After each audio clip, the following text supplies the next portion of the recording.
Clara's world had shrunk to shadows and silence. The sunlight that filtered through the curtains seemed foreign, unnatural. Every sound carried danger. Every step was measured with caution. The world had forgotten her, or maybe it had never noticed at all. Yet, outside the threshold of fear, a guardian waited. Valor, his eyes steady, muscles coiled with quiet strength, moved through the house with a purpose no human could fully grasp. Samuel had seen dogs with training, dogs with medals, but Valor was different. He sensed stories hidden in the air, the unspoken cries of a child living in a prison of neglect. When he paused at the basement door, stiff and alert, Samuel felt a shiver of recognition. Something terrible had been kept hidden. And that moment, silent but charged with anticipation, marked the beginning of a rescue that would remind everyone that sometimes the bravest voice comes from the one who cannot speak at all. Maplewood, Ohio, was the kind of suburb people drove through and thought they understood at a glance. Rows of modest houses sat neatly behind trimmed hedges. Maple trees arched overhead, their branches whispering with every gust of wind, as if guarding secrets too fragile to be spoken aloud. Lawns were mowed on Saturdays, church bells rang on Sundays, and people waved politely at each other without ever stepping too close. On the surface, it was a place untouched by the noise of the outside world. But if you lingered, if you paid attention to the silences between those polite greetings, you would notice a different truth. There was one house, painted in pale yellow with shutters forever closed, that unsettled the rhythm of the street. The Mitchell house. To a stranger, it looked ordinary enough, but to those who lived in Maplewood, its stillness was the wrong kind. Curtains drawn tight at all hours, windows rarely cracked open, even on warm summer days. The front porch light left on long past midnight, as though it was meant to ward off a darkness no one wanted to name. Neighbors whispered, though only in private. They spoke in half-sentences, leaning closer at backyard fences or over shopping carts in the grocery store. Mrs. Callahan, who lived across the street, was usually the boldest. "Something isn't right in that house," she would murmur, eyes fixed on the drawn curtains. "I heard it again last night. Thuds, like someone moving furniture. And then, nothing." Her husband always hushed her. "Leave it be, Margaret. Not our business." That was Maplewood's way. Politeness as a shield, silence as a choice. Confrontation had no place here, but silence didn't stop the unease. There were noises at night, dull, muffled, almost like someone crying through layers of walls. Teenagers walking home late swore they saw flickers of movement behind the blinds, as though shadows were pacing. A mailman once paused at the end of the driveway, certain he heard a faint whimper drifting up from the ground itself. He shook it off, told himself he was imagining things, and moved on. Everyone moved on. And then there was Clara, 7 years old, with chestnut hair that once glinted red in the sunlight. Clara had been a familiar figure not so long ago. The kind of little girl who waved shyly when you passed, who rode her pink bicycle with the crooked training wheels, whose giggles carried across the street when she chased a ball. But then, slowly, she seemed to fade from sight. First, it was a few missed days at school, then weeks, then months. By the time an entire year passed, her absence had become normal, like a light switched off and forgotten. Teachers sent notes home, but the replies were always the same. Clara was too sick to attend. "She's delicate," her stepmother explained with a smile that didn't reach her eyes. "Her body just can't handle the strain." And people nodded. They accepted the excuse because it was easier than questioning it. In Maplewood, no one wanted to believe something sinister could be happening just 2 houses down. But the signs were everywhere, if you looked. the bicycle rusting in the yard, its chain tangled and orange with neglect. A pair of sneakers left out by the porch, one chewed by the dog next door, never claimed. The swing set in the backyard, motionless for so long the grass had grown tall around its legs.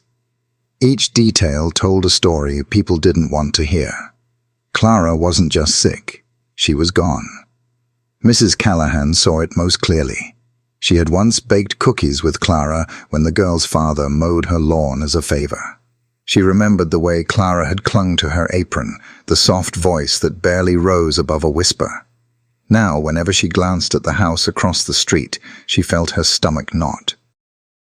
"I don't buy it," she told her husband one evening, her voice low as though the walls themselves might be listening. "That little girl isn't just sick. Something's happening to her." But he shook his head, refusing to meet her gaze. "Don't go looking for trouble, Margaret. People don't like neighbors who pry." So Margaret kept her words locked inside her chest. The others did the same. And in that silence, the Mitchell house kept its secrets. The unease grew heavier with each season that passed. Summer melted into autumn, the air carrying the sharp scent of burning leaves.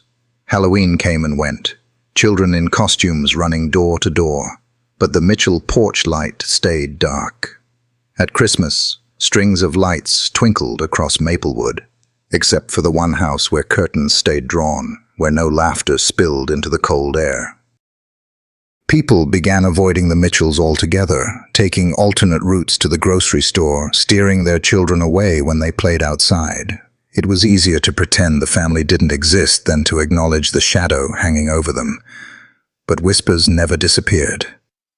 They lived in the spaces between conversations, in the way people lowered their voices whenever the Mitchells' name was mentioned. A few brave souls thought about calling the authorities, but fear stopped them. Fear of being wrong, fear of causing trouble, fear of what they might uncover if they looked too closely. And so the neighborhood lived with its guilt, tucked neatly beneath the surface of normal life.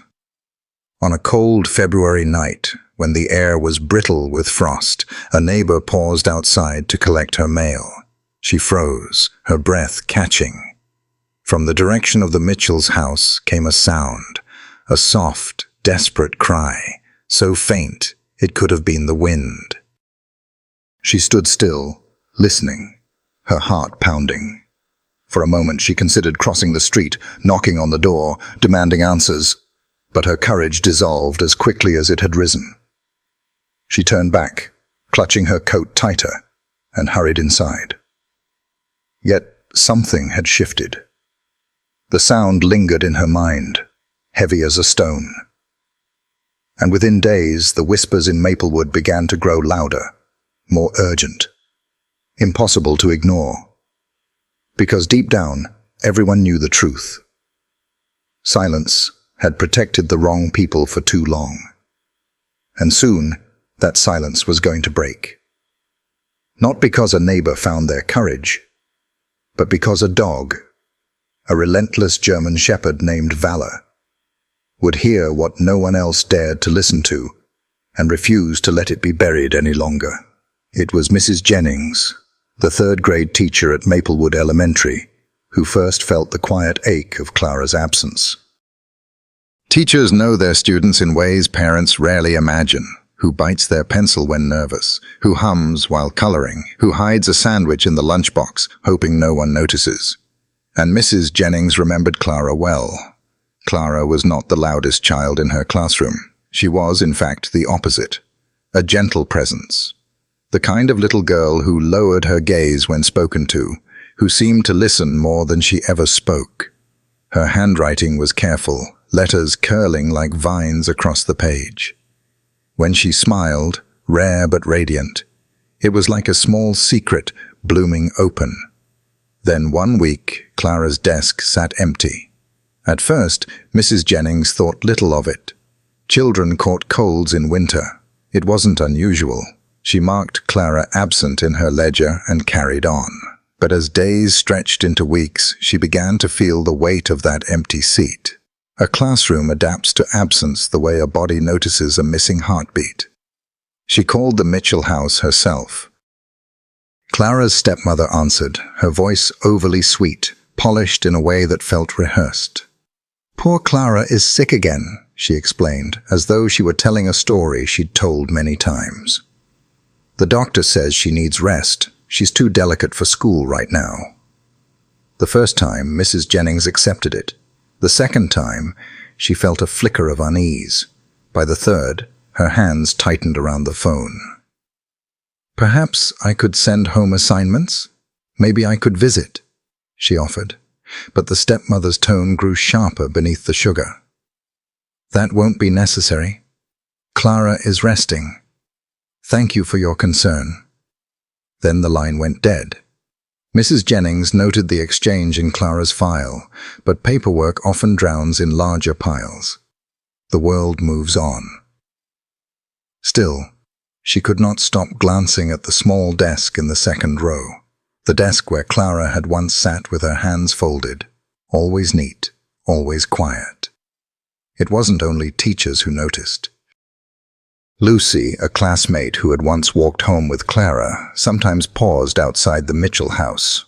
She remembered how Clara's pink bicycle used to gleam in the afternoon sun, its tassels fluttering like streamers when the wheels spun.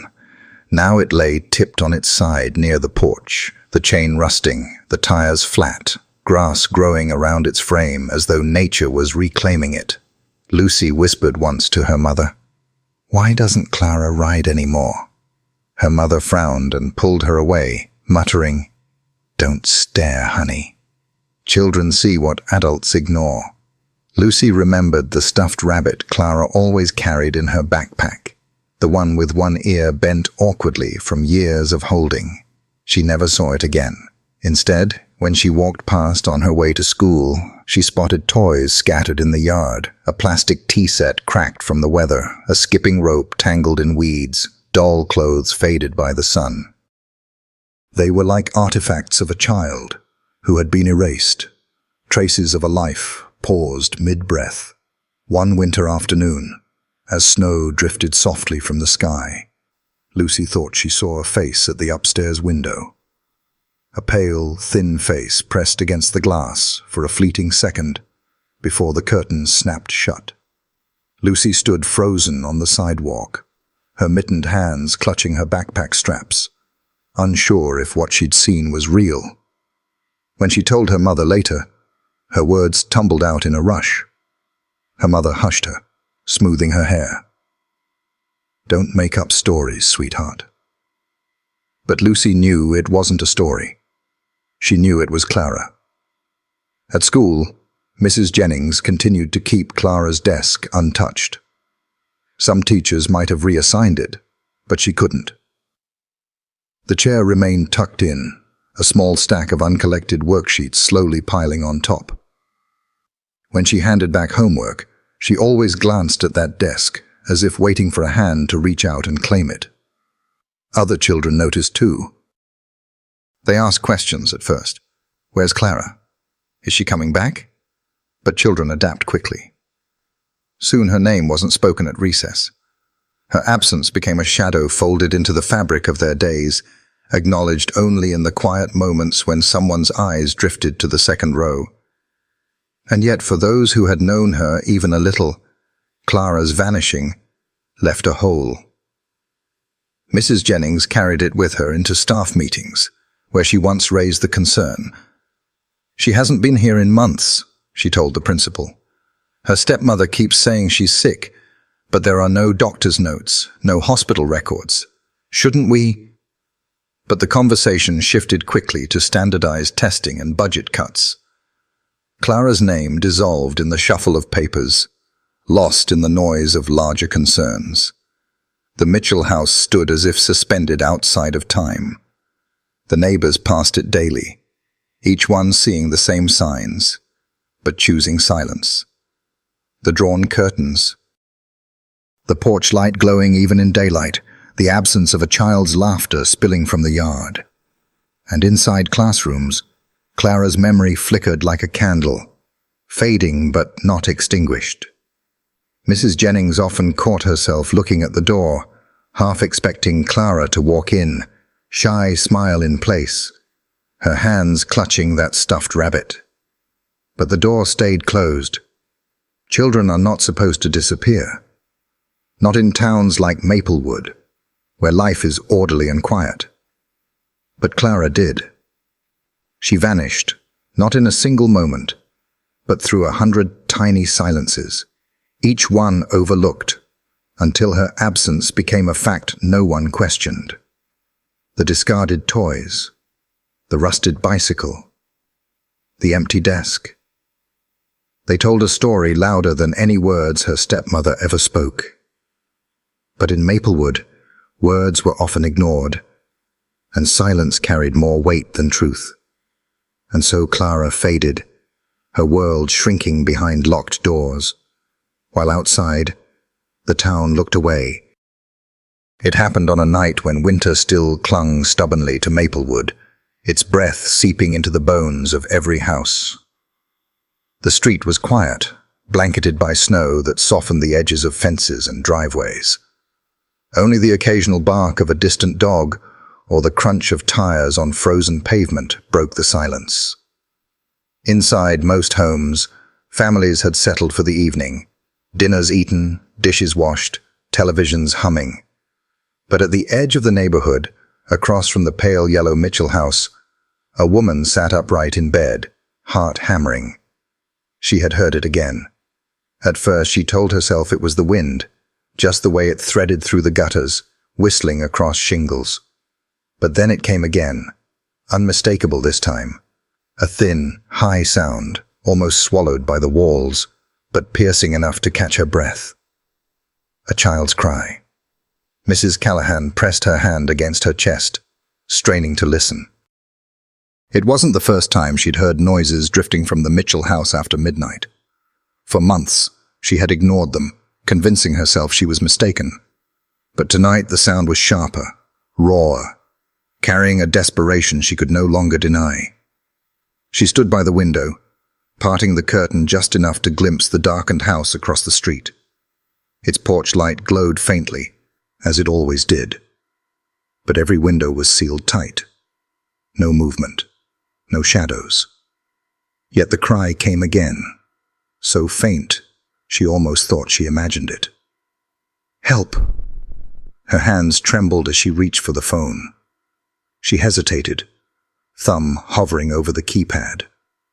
What if she was wrong? What if she was about to cause a scene that would turn the whole neighborhood against her? Maplewood was a town where people valued their peace, where prying was considered a kind of betrayal. But as she stood there, her breath fogging the glass, she remembered Clara's bicycle, rusting, untouched. She remembered the way she hadn't seen that little girl in more than a year, and she remembered the sound, thin as a thread, carrying across the night. She dialed. Her voice shook as she spoke to the operator. There's something wrong at the Mitchell house. I think there's a child in danger. Please, you need to send someone. She refused to give her name. Fear knotted her stomach. When she hung up, she sank into the chair by the window, staring at the house until dawn. The call landed on the desk of the Maplewood Police Department just past midnight. Reports like this were often vague. Neighbors imagining things, domestic disputes exaggerated by gossip. But something in the woman's voice, the urgency threaded through her words, kept the dispatcher from dismissing it. And so, not long after, Officer Samuel Hayes was roused from his paperwork and handed the case. Samuel was no stranger to late-night calls. At 34, he had spent nearly a decade patrolling Maplewood, responding to everything from traffic accidents to domestic disputes. But something about this assignment settled uneasily in his chest. Maybe it was the hour, or the sharp chill in the air, or the way the dispatcher repeated the woman's words. A child in danger. He pulled on his jacket, clipped his radio to his belt, and whistled low, From the corner of the station, a large German shepherd lifted his head, Valor. The dog moved with a quiet authority, his coat dark as midnight, his amber eyes catching the light. He had been Samuel's partner for nearly 4 years, trained to detect drugs, track missing persons, and sense danger where human senses failed. Together, they had seen enough to know that instincts rarely lied. "Come on, boy," Samuel murmured, patting his thigh. Valor padded to his side, tail low but steady, ready for whatever the night demanded. The cruiser rolled slowly down the quiet streets of Maplewood, headlights cutting through the darkness. Samuel knew the neighborhood well. Families here prided themselves on orderliness, on the illusion of safety. But he also knew, better than most, that secrets could fester behind tidy lawns and painted shutters. As they neared the Mitchell house, Samuel glanced at Valor. The dog sat tall in the passenger seat, nose pressed lightly to the window. His ears twitched, every sense attuned. Samuel felt a familiar comfort in his presence. In moments like these, when the unknown pressed heavy against the night, Valor was more than a partner. He was a compass. The house came into view, pale yellow, porch light glowing, blinds drawn tight. It looked like every other house on the street, except for the stillness, too perfect, too rigid, like a photograph of a home rather than the real thing. Samuel pulled the car to the curb, engine humming low. He cut the lights and sat for a moment studying the house. No movement, no sound. Yet his gut told him something waited inside, something the neighbors had been too afraid to name. He reached over, resting his hand briefly on Valor's neck. The dog was already alert, muscles taut, ears pricked forward. "All right, partner," Samuel whispered. "Let's see what's behind those walls." Together, they stepped out into the cold. Snow crunched beneath their boots and paws. Across the street, a single curtain shifted ever so slightly before falling still again. In the silence of Maplewood, a door was about to be knocked on that no one had dared approach before. And with that knock, the quiet the town had hidden behind for years would begin to splinter. The Mitchell house looked almost too perfect when Officer Samuel Hayes pulled up to the curb. The pale yellow siding gleamed faintly under the porch light, not a fleck of chipped paint in sight. The front lawn was neatly trimmed, the hedges cut into sharp, even lines, as though someone measured each branch. Wind chimes hung by the porch, tinkling softly in the cold air, a sound almost too delicate for the weight Samuel felt in his chest. On the surface, it was the picture of an ordinary suburban home. Nothing about it screamed trouble. And yet, as Samuel stood at the base of the steps, snow crunching under his boots, Valor stiffened beside him. The dog's breath clouded in the cold. His ears pricked, his amber eyes fixed on the house with a focus that made Samuel's pulse tighten. He let out a slow breath, steadying himself before climbing the steps. He knocked once, firm, but not forceful. The sound echoed in the stillness of the night, and for a long moment, there was no answer. Then the door opened. Standing there was Mrs. Mitchell, Clara's stepmother. She was a woman in her late 30s, with carefully styled hair and a smile that seemed pasted on, too bright, too practiced. Her voice came warm, sugary, the kind of voice used to smooth over questions before they were even asked. "Officer," she greeted, her tone lilting, almost sing-song. "Is something wrong this evening?" Samuel studied her carefully. He had met enough people in his line of work to recognize the difference between genuine warmth and the kind that hid something darker beneath.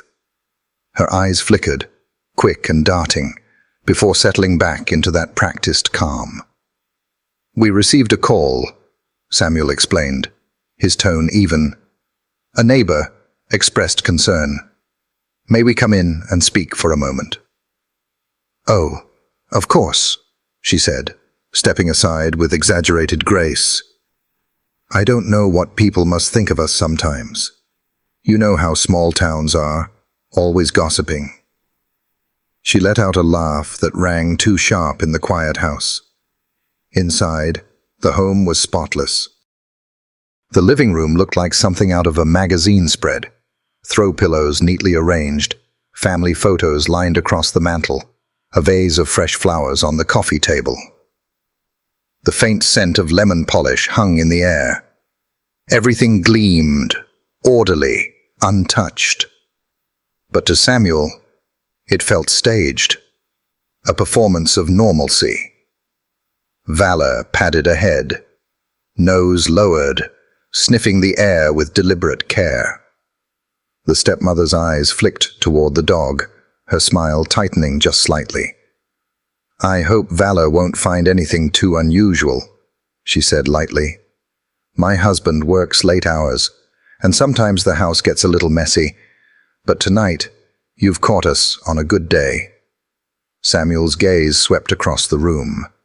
The house was immaculate, too immaculate.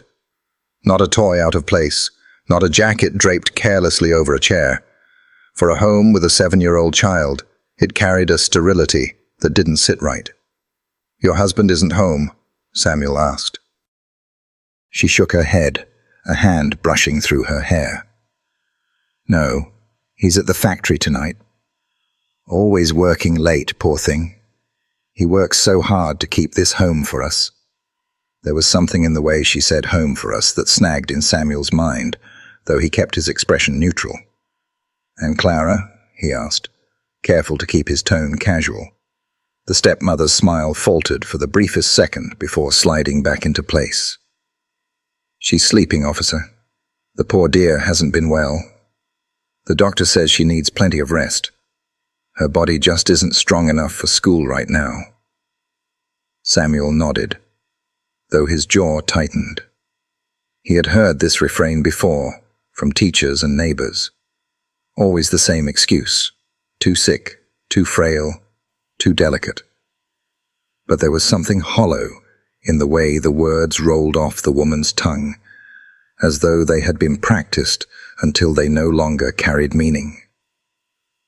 "May I see her?" he asked. For the first time, her composure cracked. Her smile faltered, and her hands stilled where they had been smoothing the edge of her sweater. She's finally resting, officer. It would be a shame to wake her now, wouldn't it?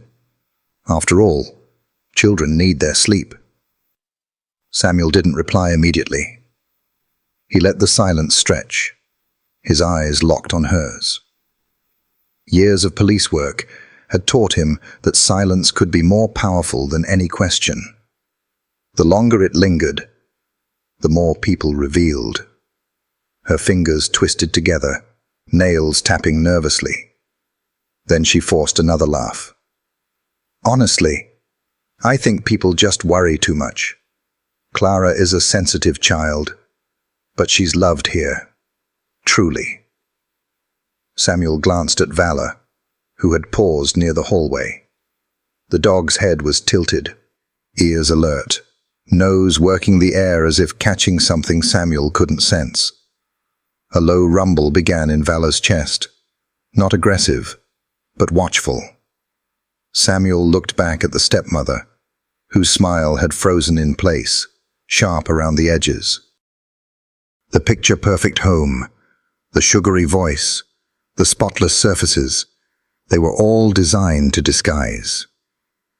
But Valor didn't care for appearances. Dogs never did. And in that moment, Samuel knew, beneath the tidy veneer, something was terribly wrong in this house. Inside the Mitchell house, silence pressed against the walls like something alive. It wasn't the natural quiet of a family settled for the night.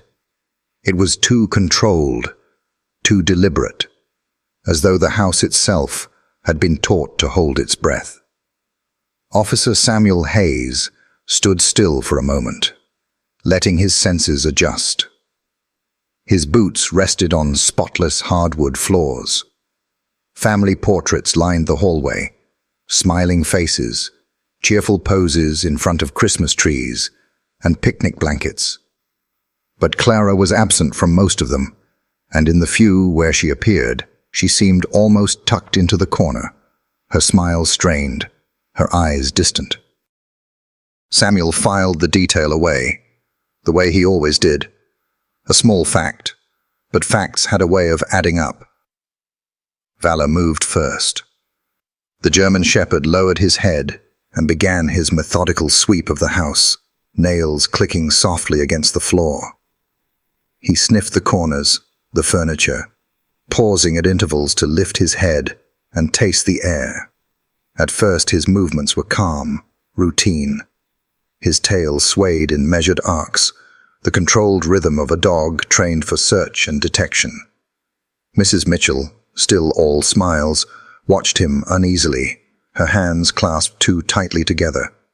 "Such a handsome dog," she said brightly, though her voice trembled at the edges. "I do hope he doesn't mind the polish." "I cleaned earlier." Samuel said nothing. He watched Valor instead, his partner's instincts speaking louder than any words could. The shepherd nosed the baseboards, sniffed at the air vent, circled toward the kitchen. For a few moments, nothing unusual. But then, as he padded past the hallway that led toward the back of the house, something changed. Valor froze. It was subtle at first, the way his body went rigid, his head snapping toward the far end of the hallway. His tail stilled, his ears standing high, the muscles along his back tightening into sharp ridges. A low growl vibrated from his chest, deep and restrained, as if warning rather than threatening. Samuel followed his gaze. The hallway ended at a door, white paint, slightly scuffed at the edges, and a heavy lock fastened near the handle, the kind of lock one used not for privacy, but for keeping something firmly inside. Mrs. Mitchell's smile faltered. "Oh, that?" she said quickly, too quickly. "That's just the basement. It's a mess down there. Boxes, tools, all sorts of clutter. I'd hate for your dog to get into something sharp." Her voice had lost its sing-song ease. A sheen of sweat glistened faintly at her temple, though the house was cool. Valor took a step forward, nose pressed close to the crack of the door. His breathing changed, fast and urgent, nostrils flaring. Then his paw lifted, pressing against the wood as if he could dig his way through. His growl deepened. Samuel's eyes narrowed. He had worked with Valor long enough to know the difference between curiosity and alarm. This was no idle interest. This was instinct sharpening into certainty. "Ma'am," Samuel said evenly, "why is the basement locked?" Her laugh came brittle, like glass about to shatter. "Oh, you know, old houses. We had trouble with the door swinging open on its own. My husband added the lock for safety. Nothing unusual about that, is there?" But her eyes betrayed her. They flicked to the door, then away, then back again, always returning to the one place she clearly didn't want them looking. Samuel stepped closer, his gaze lingering on the bolts. They weren't the kind of hardware used casually. Thick metal, recently installed, their edges still gleaming, too new for an old house problem. He crouched slightly, tracing a finger along the frame. Scratches marred the paint near the bottom, as though something, or someone, had clawed at it from the inside. He rose slowly, his jaw tightening. Behind him, Valor pressed harder against the door, paws scratching, bark muffled but urgent. Not the aggressive bark he used to warn intruders, but the frantic, insistent bark that said, "There is life here. There is something that doesn't belong." "Control your animal," Mrs. Mitchell snapped suddenly, her sweetness cracking into sharpness. "You have no right to let him tear up my home like this." Samuel turned his eyes on her, calm but unyielding. "My partner's trained to detect more than intruders, ma'am. He doesn't make mistakes." The words landed heavy in the air. For the first time, Mrs. Mitchell's mask slipped entirely. Her lips pressed tight, her hands trembling as she smoothed them over her sweater. Samuel could feel the tension coiling in the room, like a string pulled taut and ready to snap. He knew better than to press too hard too soon. But he also knew this: valor had never once led him astray. He reached for his radio, speaking into it quietly, his eyes never leaving the woman. Unit 12 requesting backup. Possible situation at Mitchell residence. Stand by. Valor barked again, louder this time, claws scraping against the wood, his whole body surging with determination. Samuel laid a steady hand on his back, grounding him. The shepherd trembled under his touch, not with fear, but with urgency. Something was behind that door. Samuel could feel it in his bones. And for the first time in years, Mrs. Mitchell's composure failed her completely. She stepped backward, her voice shrill now. "You can't go down there. I won't allow it. It's private property." But her words only confirmed what Samuel already knew. Whatever was in that basement, it was the reason Valor wouldn't stop, and it was the reason Maplewood's silence was about to shatter. The hallway felt smaller now, as if the walls themselves had drawn closer. Officer Samuel Hayes stood with one hand resting lightly on his duty belt, the other brushing the radio at his shoulder. At his side, Valor clawed at the basement door, nails scraping wood, barks erupting in frantic bursts that echoed through the house. Each sound reverberated like a hammer against Samuel's chest. The stepmother flinched at every bark. Her carefully constructed smile had vanished, replaced by a tight grimace. "Call him off," she snapped, voice trembling. "He's ruining the door. There's nothing down there but junk." Samuel kept his tone polite, though his gaze was sharp. "Ma'am, I'll need to see for myself." "Please unlock the basement." Her eyes widened, panic flickering across her face before she forced a brittle laugh. "At this hour? Officer, really? It's midnight. My husband would be furious if you started rummaging through his tools. This is absurd." Valor barked again, louder, his paws pounding against the door as if trying to dig his way through. He turned his head toward Samuel briefly, his amber eyes blazing with urgency, then pressed his nose against the crack, whining in a tone that sounded almost human in its desperation. Samuel crouched slightly, running a hand down Valor's back, steadying him. He had seen this before. In search and rescue operations, when the shepherd locked onto the scent of a missing person buried under rubble. This wasn't curiosity. This was insistence. Valor had found something. Samuel rose, his posture steady, voice calm but firm. "Mrs. Mitchell, I must insist. Open the basement." "No!" The word shot from her lips too quickly, too sharp. Her hands clutched the edge of her sweater, as though it were the only thing keeping her from unraveling. "I told you, it's private. You have no right." "With all due respect, ma'am," Samuel interrupted gently, "your refusal only raises concern. If there's nothing to hide, then opening the door should settle this." Her breathing quickened. Beads of sweat formed at her temple, catching the light from the hallway lamp. "You don't understand," she stammered. "Clara, she's sick. She needs rest.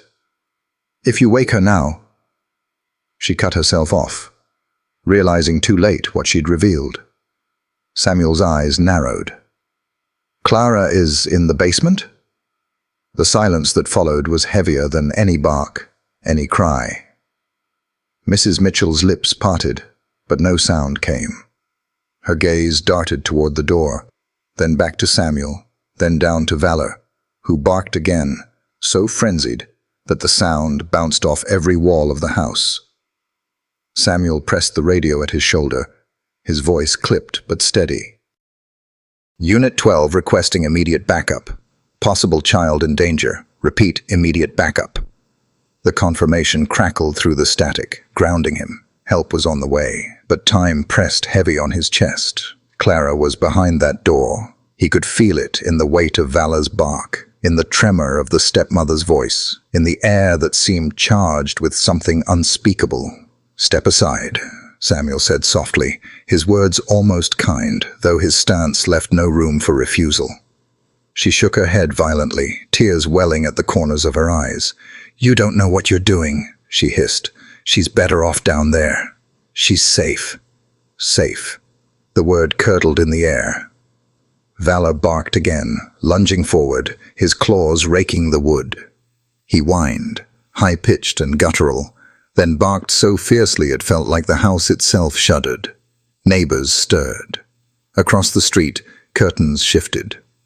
A porch light flicked on. The neighborhood, long silent, was beginning to wake. Samuel stepped forward, his voice carrying a weight that silenced even the stepmother's protests. "Ma'am, if you care for this child at all, you will unlock that door before my backup arrives. If you refuse, we will enter by force." Her hands trembled violently now. For a moment, she looked as if she might comply, reaching into her pocket. But then her expression hardened, desperation twisting her features. "You don't understand. If she comes out, everything falls apart. She's weak. She'll never survive outside that room." Samuel's voice dropped lower, steady as bedrock. "Children aren't meant to survive in basements, ma'am. They're meant to live." The words landed heavy, final. Mrs. Mitchell crumpled into the wall, clutching her head, rocking back and forth, mumbling incoherently about sickness and protection. But her refusal was no longer relevant. Vala had already chosen. With one last bark that echoed like thunder, he sank his teeth into the edge of the doorframe, tugging and clawing relentlessly. The door shook under his assault. Samuel stood tall, his radio still pressed to his shoulder. He heard the distant wail of sirens approaching, slicing through Maplewood's quiet night. The cavalry was coming. But he knew deep down that the first breach of silence, the one that truly mattered, had already happened. It wasn't the neighbors, and it wasn't the police. It was Valor. The dog who refused to accept the stepmother's lies. The dog who barked until the truth clawed its way to the surface. And as Samuel waited for backup, he knew this. The Mitchells' picture-perfect facade had cracked. From this moment forward, nothing in Maplewood would ever look the same. The sirens arrived like a rupture in Maplewood's silence. First faint, then swelling. Their echo threaded through the neat suburban streets until red and blue lights painted the Mitchell house in harsh, unflinching color. Doors cracked open. Neighbors peeked from behind curtains, their whispers turning into sharp intakes of breath. For years they had silenced their suspicions, and now at last, the silence was being torn apart. Officer Samuel Hayes stood at the end of the hallway, Valor still pressed against the locked basement door, barking with a desperation that clawed at the marrow of everyone who heard it. His paws raked the wood, nose jammed into the seam, as though he could wedge himself into the darkness below. Backup officers spilled into the house, their boots heavy on the hardwood, radios buzzing. Among them was Officer Morales, taller, broad-shouldered, his expression grim. "What have we got?" he asked, eyes flicking from the trembling stepmother, slumped against the wall, to the shepherd clawing madly at the door. Samuel's reply was steady. "Child reported in danger. Vala's locked onto the basement. The door's bolted. She refuses to open it." Morales didn't hesitate. He motioned to two others. "We're going in." The stepmother suddenly lurched forward, her voice breaking into a scream. "No! You can't, please! Don't open it!" Her arms spread across the door as though she could shield it with her own body. Her carefully crafted composure, the sweetness, the lies, all of it had cracked. What spilled out now was raw panic. "She's not ready. She'll die if you take her out. Samuel caught her wrists gently but firmly, pulling her back as she thrashed. Her words rattled through him, chilling him. What kind of life had Clara been living that her stepmother believed freedom was death? "Restrain her," Morales ordered quietly. 2 officers guided the woman back, cuffing her as she wept and cursed in equal measure. Samuel turned his eyes to the lock. Thick bolts, too new for an old door. His flashlight beam caught faint scratches at the bottom of the wood, thin and jagged, like fingernails scraping desperately against it. His throat tightened. "On my count," Morales said, wedging a crowbar against the lock. Another officer braced the door. The house seemed to hold its breath. Even Valor, though still trembling, paused, his ears high, his gaze unblinking. Samuel rested a hand briefly on the dog's back. "Easy, boy. We'll get her." 1, 2, 3. The crowbar groaned against metal, wood splintering with a sharp crack. The door shuddered, bolts straining, then burst open with a crash that echoed through every corner of the house. The first thing Samuel noticed was the air. It rolled out in a heavy wave, thick with the smell of damp wood and mildew, laced with something far worse. The sour stench of confinement, of a space never meant for breath or life. It clung to the throat, making lungs recoil. Dust drifted in the beam of flashlights, glittering like a cruel parody of snow. "God," one officer muttered, lifting his sleeve to cover his mouth. A staircase descended steeply into darkness. The light barely touched the bottom, where the air seemed heavier still, pressing upward as though reluctant to release its secrets. "Stay behind me," Samuel told the others, stepping forward. Valor surged at his side, no hesitation in his movements. His nails clicked against the first step, then the second, his growl deepening as the shadows thickened. Each step groaned beneath their weight. The deeper they went, the colder the air became, sinking into their bones. Samuel's flashlight cut a thin beam through the dark, illuminating concrete walls streaked with damp. Cobwebs stretched across the corners, undisturbed for months. The smell was suffocating. At the bottom, the basement opened into a narrow corridor lined with old boxes, their edges softened by moisture.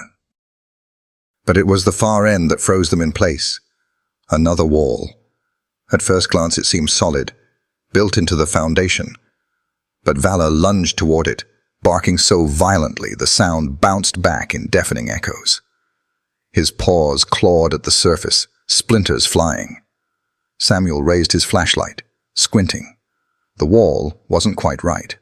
The wood looked newer than the rest, planks nailed hastily, gaps sealed with crude caulking. "False wall," Morales said, his voice low, thick with dread. They moved quickly. Crowbars wedged into seams, muscles straining. Each strike rattled the air, dust raining from the ceiling. The wood groaned, then cracked, then shattered. A sliver of the hidden space revealed itself, a draft of stale, suffocating air escaping like a gasp from the lungs of the house.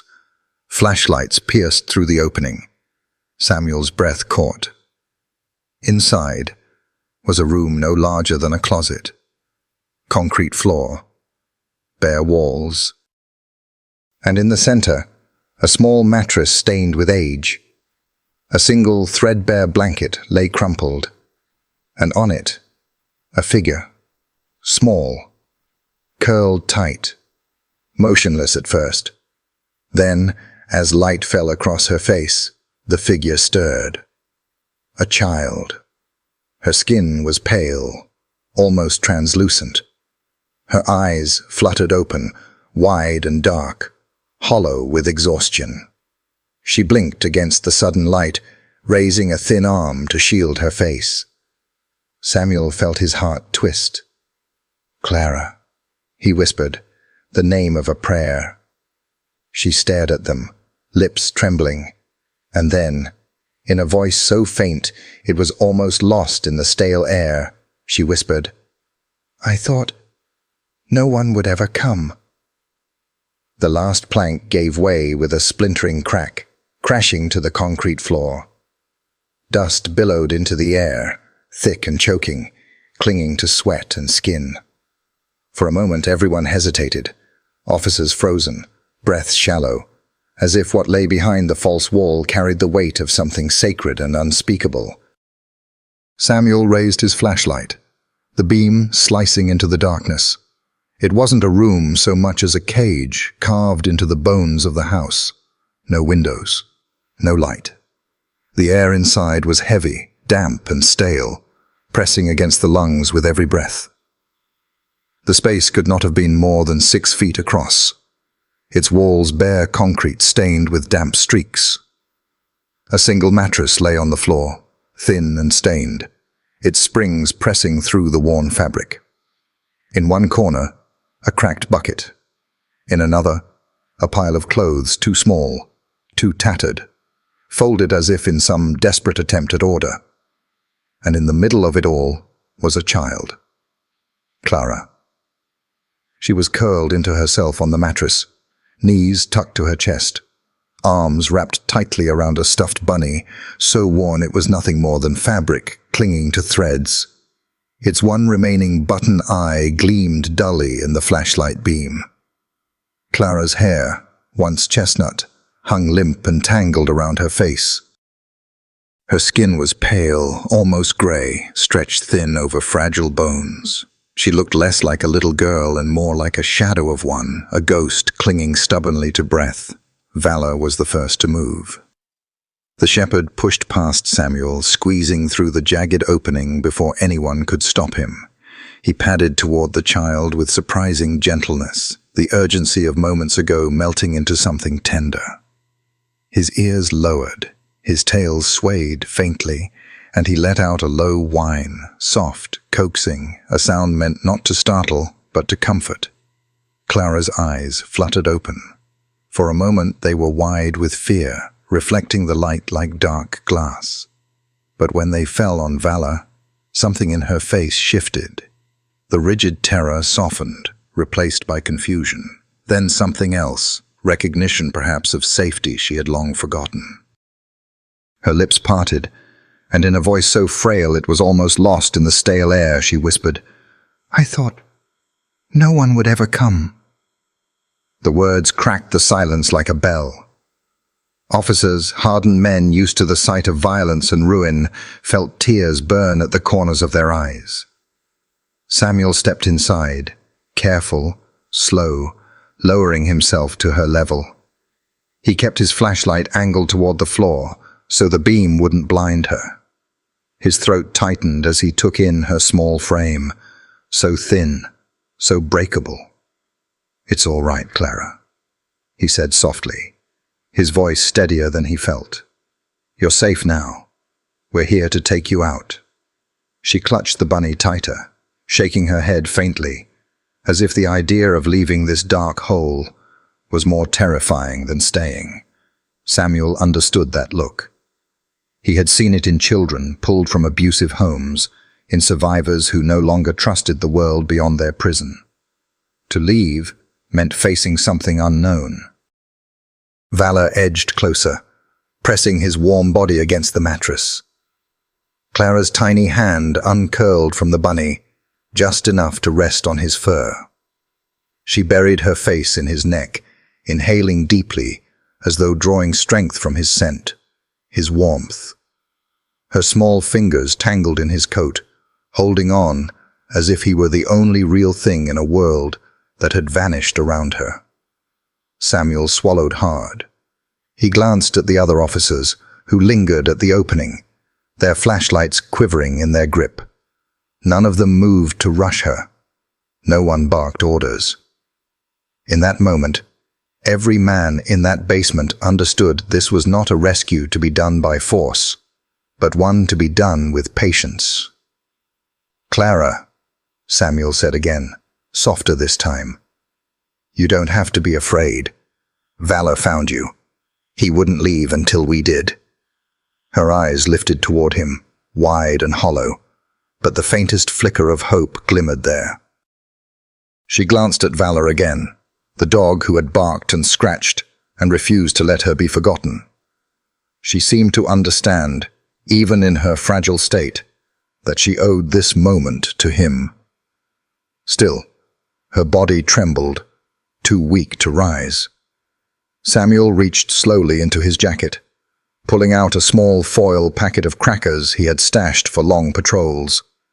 He opened it, the crinkle echoing in the silence. The smell of salt filled the stale air. He placed it gently on the floor near her, not forcing, just offering. Her eyes darted to it, hunger written in the hollow of her cheeks. But she did not move until Valor nosed the packet toward her with a gentle push. Only then did she take it, her hands shaking as she broke off the smallest piece and placed it to her lips. It was enough. The first step. Samuel felt a tear slip unbidden down his cheek. He brushed it away quickly, not wanting her to see.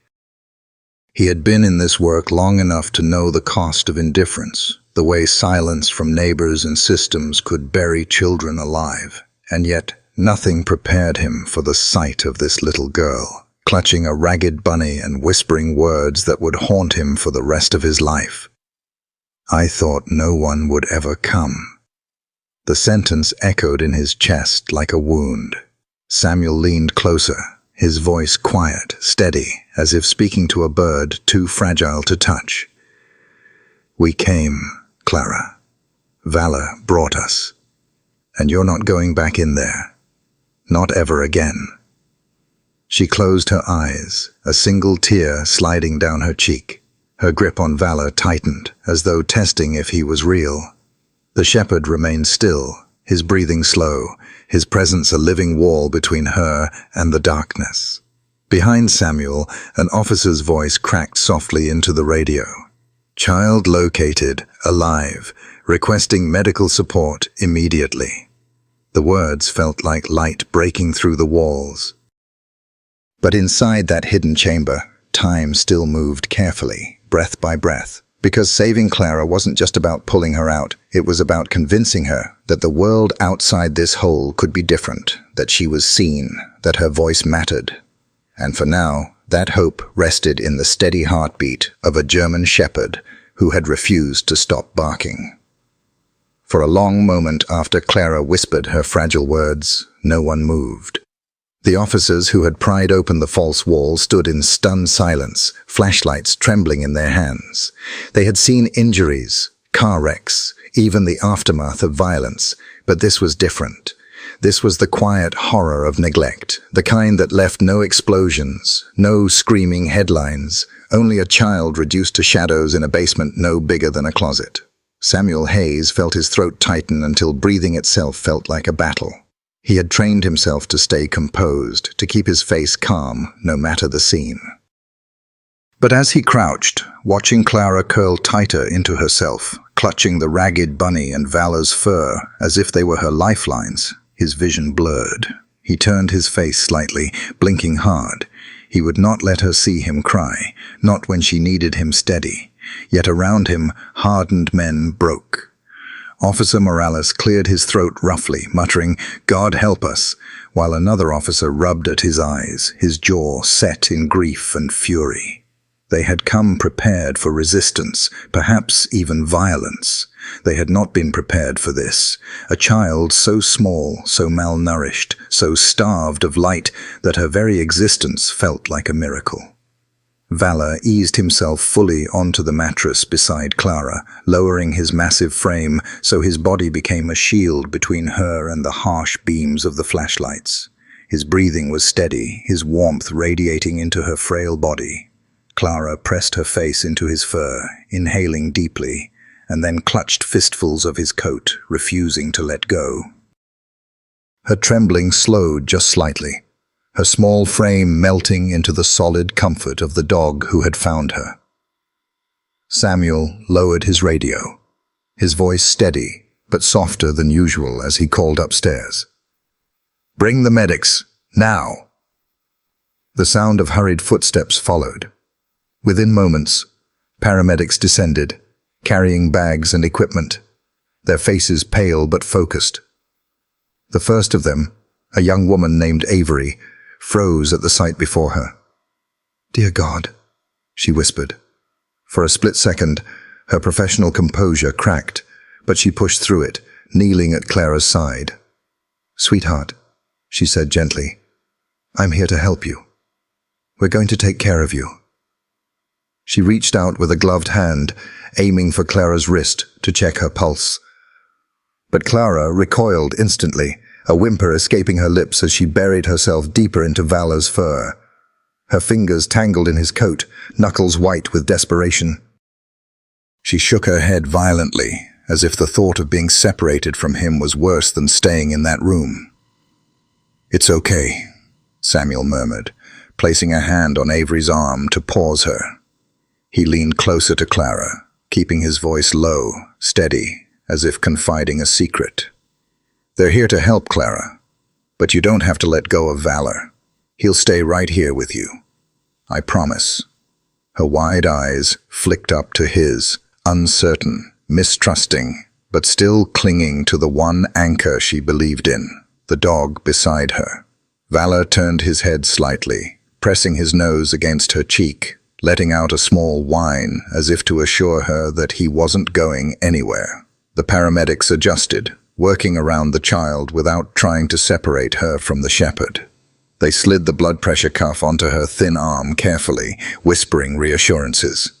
They checked her pulse, her breathing, the pallor of her skin. Each finding twisted the knife deeper in every officer's chest. Malnourished, dehydrated, heart rate dangerously low, yet alive. Against every cruelty, alive. As they worked, Clara's eyes never left Valor. She flinched at the cold instruments, whimpered when the light shone into her pupils, but each time she turned her face back into his fur, as if drawing courage from the steady rhythm of his breathing. At one point, when the paramedics tried to adjust her posture to examine her ribs, she let out a sharp cry. Valor immediately lifted his head, growling softly, not at them, but at the idea of her distress.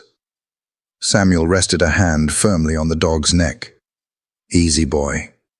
They're here to help her." But he felt the same protective fury surging through his own chest. Around them, the house that once seemed so tidy and pristine now felt rotten to its foundation.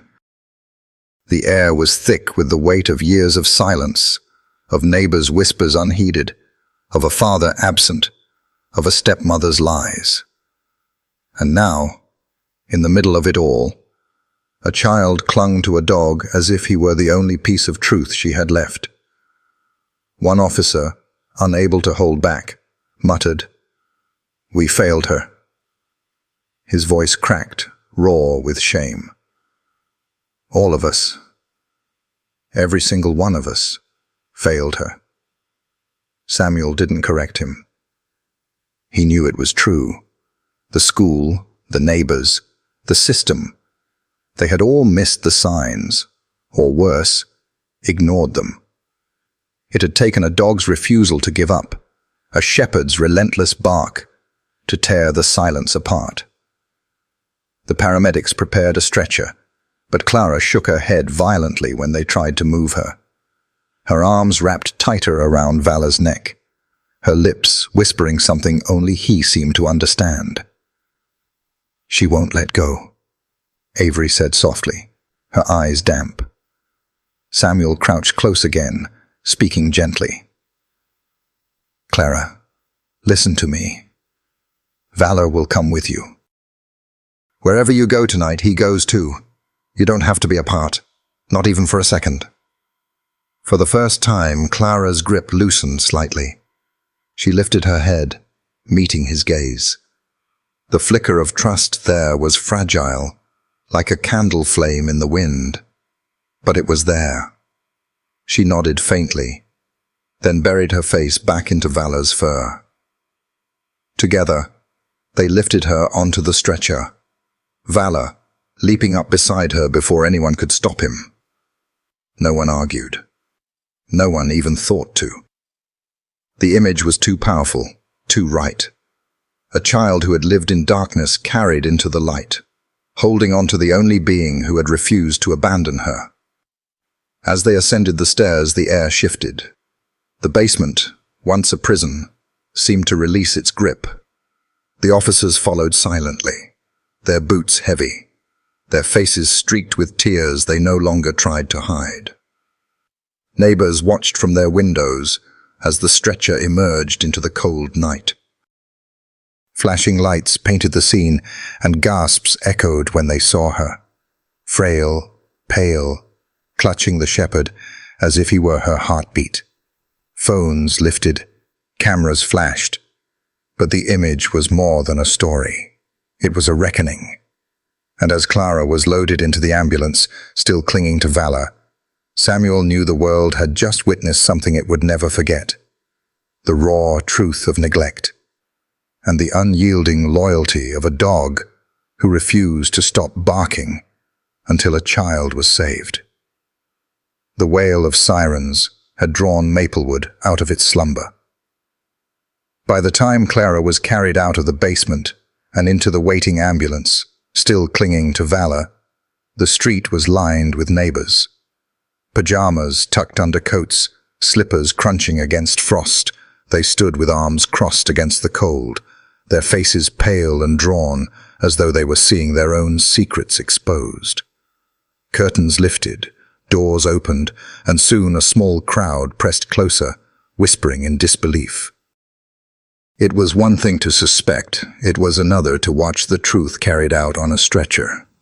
Samuel Hayes stood at the porch as the paramedics closed the ambulance doors, his hand resting briefly on Valor's back before the shepherd bounded inside to remain with Clara. The child's small head lay against his fur, her grip never loosening even as the doors shut. Samuel exhaled a breath he hadn't realized he was holding. Clara was alive, broken, fragile, but alive. And now justice had to begin. Behind him, Mrs. Mitchell, the stepmother, was pressed against the living room wall, her wrists bound in steel cuffs. Her face was blotched red from tears and fury, strands of her once perfect hair clinging to her damp cheeks. Even as the officers guided her toward the door, she thrashed, her voice rising into sharp, frantic pitches that cut through the night. "You don't understand," she cried, her words spilling fast, desperate. "She's sick. She's always been sick." No one would have understood how delicate she was. "I kept her safe. I kept her safe." Her pleas fell over the crowd outside like acid. Gasps rippled through the neighbors, their whispers turning to murmurs, then to open condemnation. "She kept her safe," someone muttered bitterly. "She locked that child in a basement." Mrs. Callahan, who had made the anonymous call that finally shattered the silence, stood near the front of the crowd. Her face was pale, her eyes wet with tears, but her voice rang clear. "Safe? You call that safe?" Her hands shook as she pointed at the woman being led down the steps. "We heard her crying. We all knew something was wrong. You didn't protect her. You buried her." The stepmother's composure cracked further. She twisted against the officers, her words tumbling into incoherent pleas. "You don't know what it was like. She couldn't handle the world. She would have died out there. I was protecting her. I was the only one who knew how." Her voice broke, a shriek of desperation that startled even the officers holding her arms. But there was no sympathy left on the faces of those gathered. Neighbors who once averted their eyes, who once chose silence over confrontation, now stared at her with a mix of horror and shame. Their whispers carried like wind through the cold night. All this time, right across the street, and we did nothing. The shame was not hers alone.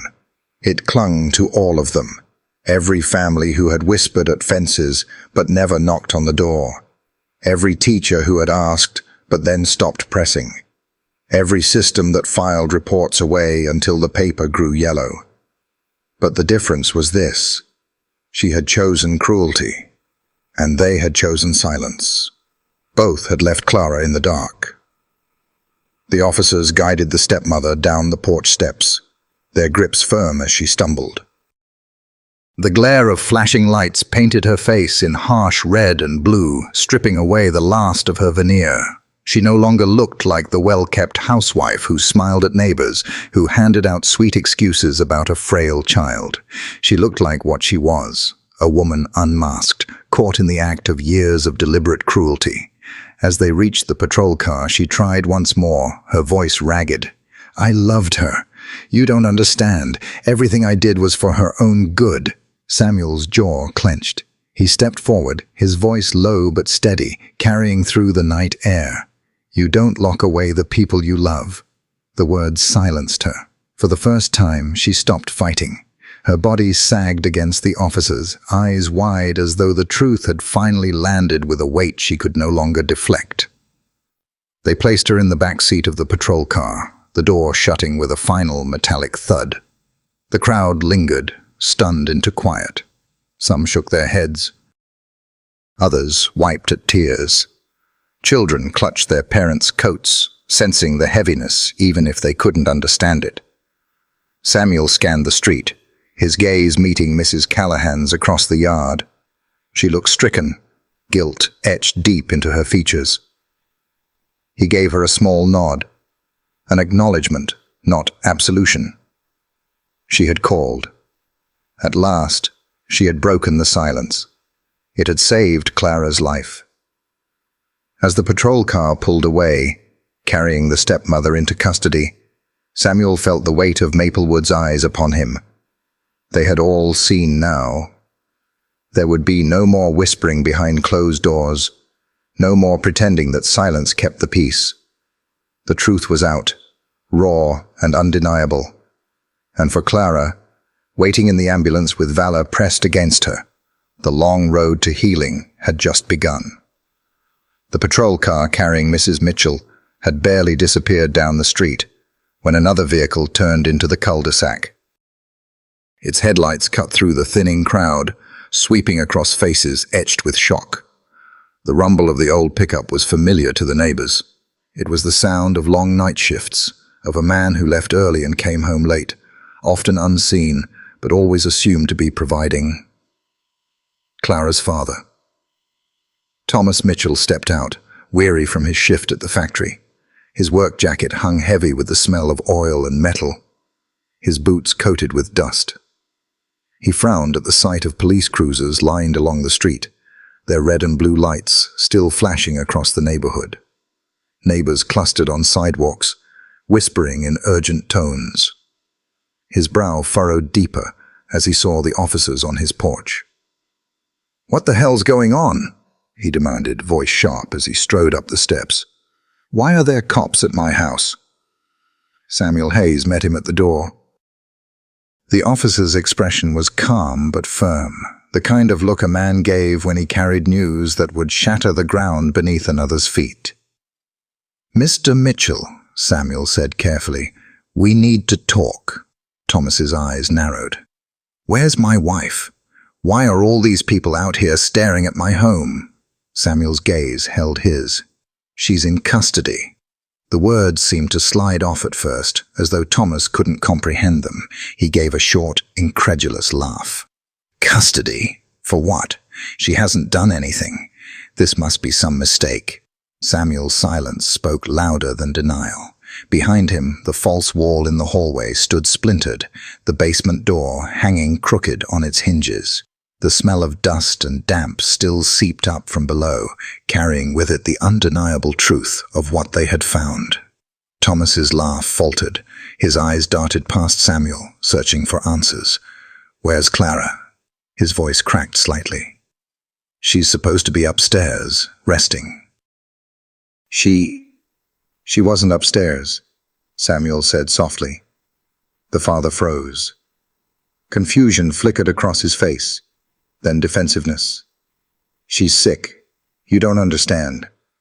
My wife told me the doctors said—" "Your wife lied," Samuel interrupted gently. but firmly enough that the words landed like stones. Thomas shook his head violently, stepping back as if distance might shield him. No, she wouldn't. She took care of Clara while I worked. She always said Clara was too weak for school, too fragile to see sunlight, too fragile to laugh with friends. Samuel's voice cut through the night, not with anger, but with the ache of a man who had just carried a broken child from a basement. Mr. Mitchell, your daughter wasn't upstairs. She was locked behind a false wall in your basement. For years. The world seemed to tilt. Thomas staggered back, his hand gripping the porch railing as though it might hold him upright. His mouth opened, closed, then opened again, but no words came. His eyes darted to the neighbors, to the officers, to the shattered door inside the house, and then the ambulance.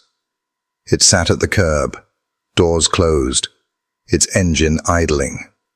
Through the window, just barely visible, was the outline of a small figure, curled tightly against a German shepherd, clinging as though her life depended on it. Thomas's face crumpled. He lurched toward the ambulance, but Samuel stepped in front of him. "She's safe," Samuel said, steady but firm. "But she doesn't need confusion right now. She needs calm. She needs trust. And right now, the only person she trusts is that dog." The words struck deeper than any blow. Thomas pressed both hands to his head, stumbling back until he sank onto the porch steps. His breath came in ragged bursts, his eyes wild. "God, oh God, all this time, I thought..." His voice cracked, shattering into sobs he hadn't let himself feel in years. The neighbors watched, their expressions unreadable, some pitying, some condemning. For years they too had chosen silence. But this was his child, his home, and he had walked past the basement door every night, blind to what lay beneath. "I didn't know," he choked, his voice raw, pleading with someone, anyone to believe him. "I swear to God, I didn't know.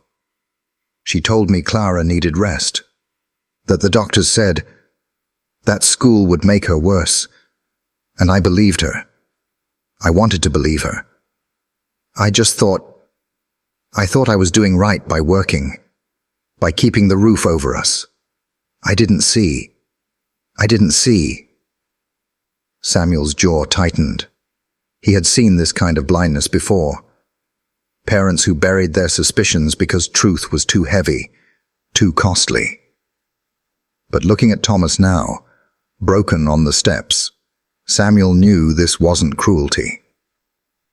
It was a different kind of failure. The failure of a man who trusted the wrong person and let silence fill the gaps. "You didn't look," Samuel said quietly, not cruel, but undeniable. "You didn't ask the questions that needed asking, and she paid the price." The words landed hard. Thomas covered his face with his hands, shoulders shaking.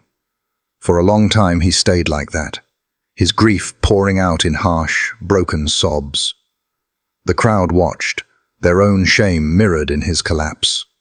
Finally, when he lowered his hands, his eyes were red and swollen, his voice hoarse. "Where is she now?" Samuel pointed to the ambulance. "At the hospital soon. She's weak, but alive, and she'll get the care she needs." Thomas's eyes filled again, but this time with something different. Guilt fused with resolve. "I want to see her. I want to... God, I need to tell her I'm sorry. I should have been there. I should have known." Samuel studied him for a long moment, then nodded. "You'll have that chance. But right now, she needs stability. She needs to know the world isn't going to fail her again." That means you'll need to fight for her, Mr. Mitchell. Not with excuses, not with silence, with truth. Thomas swallowed hard, nodding slowly. His body trembled, but his voice came steadier. Then that's what I'll do. As the ambulance pulled away, carrying Clara and Valor into the night, Thomas sat slumped on the porch steps of the house he no longer recognized. Around him, neighbors whispered. The police moved with steady purpose, and the air still smelled of dust and damp.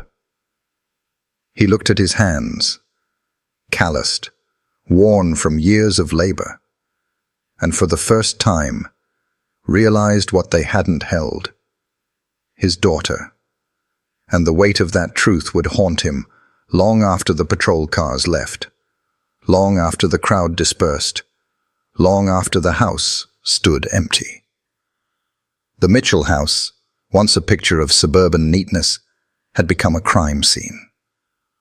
Officers moved methodically through each room, photographing, bagging, cataloging. The hum of radios mixed with the muffled voices of investigators, each note written, each object sealed in plastic. What had looked spotless hours before now seemed hollow, its orderliness transformed into evidence of concealment. In the living room, stacks of neatly labeled folders were pulled from a locked cabinet. The papers inside, at first glance, seemed mundane. School correspondence, medical forms, household records.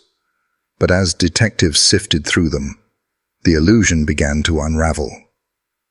"Look at this," one officer muttered, laying two documents side by side under the harsh light.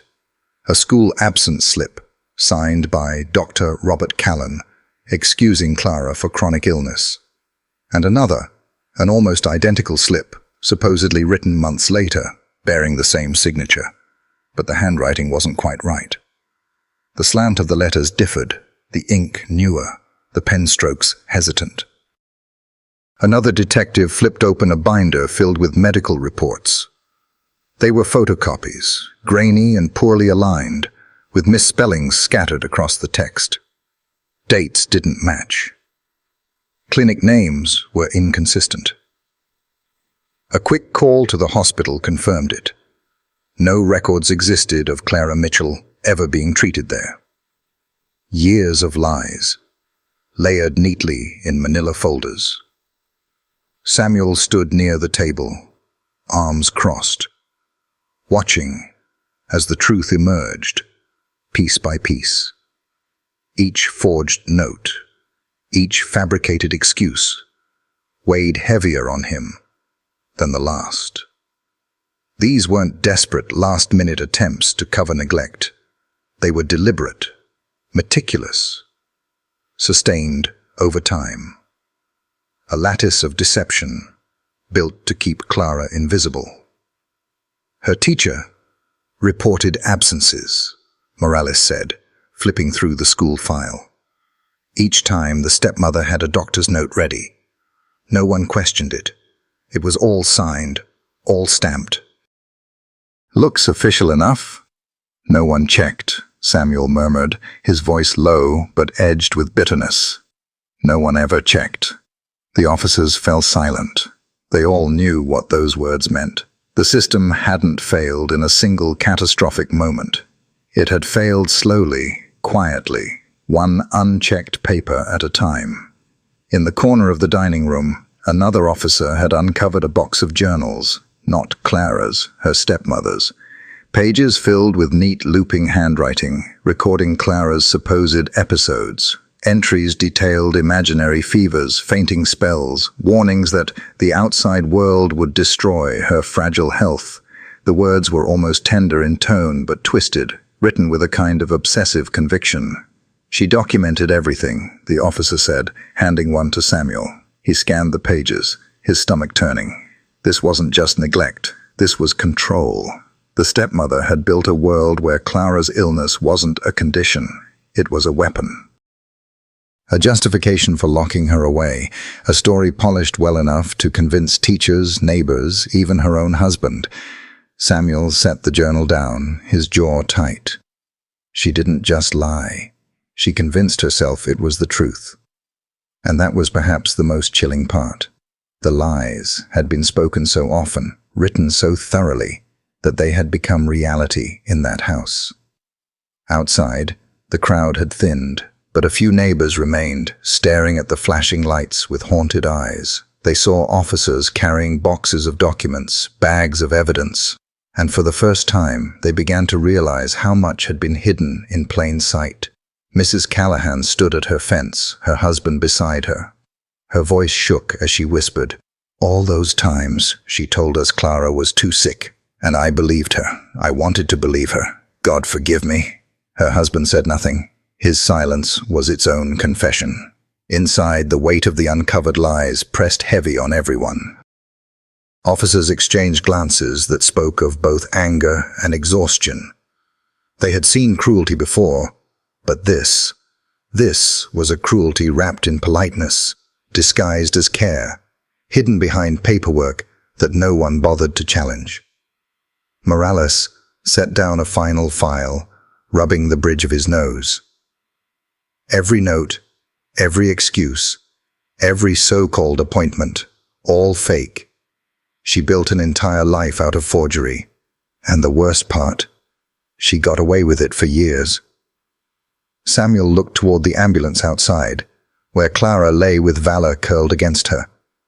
The dog's head rested across her chest, rising and falling with each shallow breath. For her, the lies weren't just paperwork. They had been her world, a prison dressed up as protection. He felt fury burn low in his chest, but beneath it was something heavier. Sorrow. Sorrow for the neighbors who hadn't knocked. For the teachers whose hands were tied by papers that looked official enough. For a father who worked long hours and accepted the word of the woman who told him his daughter was too sick to be seen. Sorrow for a little girl who had whispered into the darkness, "I thought no one would ever come." Samuel exhaled slowly, steadying himself.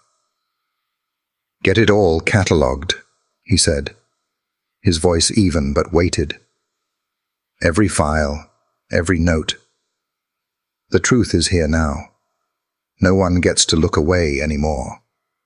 The officers nodded, their movements slower now, as though each piece of evidence carried not just weight but grief. By dawn, the Mitchell house no longer looked like the tidy home that once blended into Maplewood's silence. It looked like what it was, a crime scene where lies had been carefully curated, where abuse had been hidden in plain sight. And as the sun rose, painting the street in pale light, Samuel knew the shadows had finally been dragged into the open. But the cost, the years stolen, the trust broken, the scars left on Clara, would not vanish with daylight.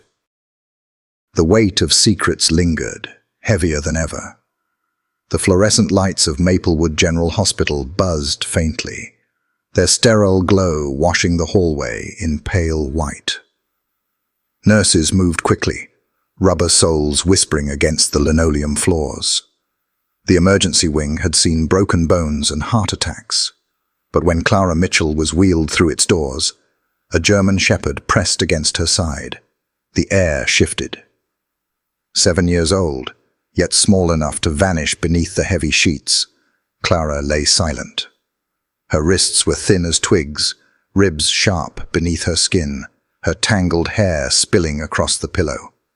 She neither cried nor spoke, only stared with wide, hollow eyes. When a nurse tried to ease her stuffed bunny from her arms, Clara whimpered and shrank into herself. Her gaze shot to the shepherd. Valor did not move. He sat at her side, a massive frame anchored against the bed, amber eyes watching every hand that reached toward her. When she trembled, he leaned closer, his nose brushing her arm, a soft whine humming in his chest. Clara's breathing steadied. The doctors noticed. They stopped trying to separate them. "He's the only thing keeping her calm," one whispered. And so Valor stayed. Hours passed in the rhythm of monitors and hushed instructions. blood drawn, fluids hung. Each time, Clara resisted until Valor touched her.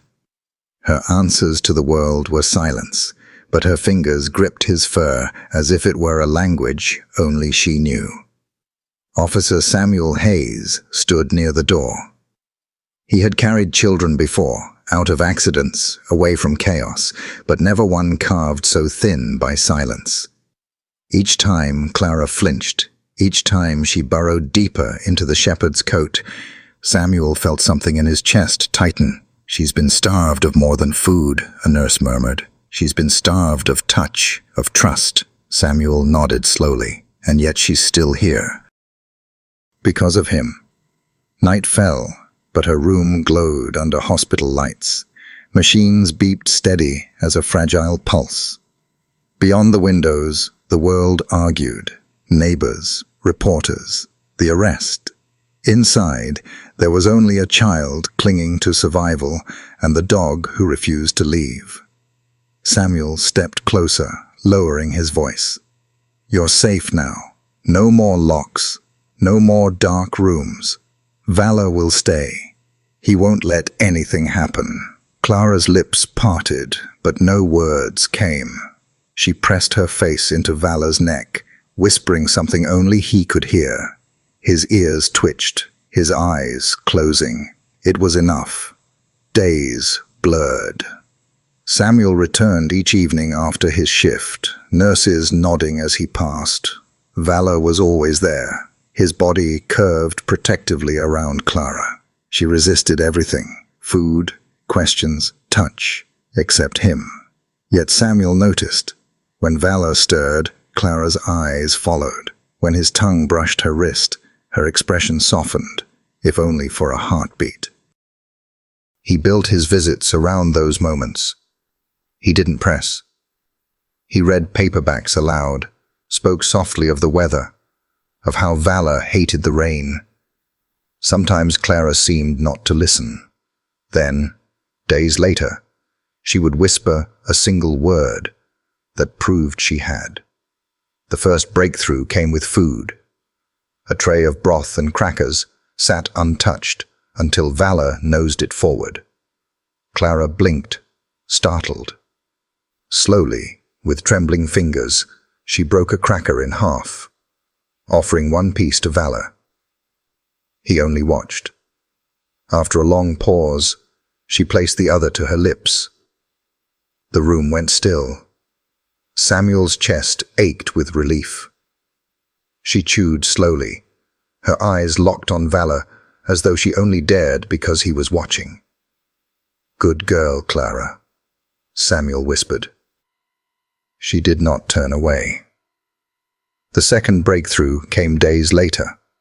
Samuel arrived in plain clothes, carrying a storybook.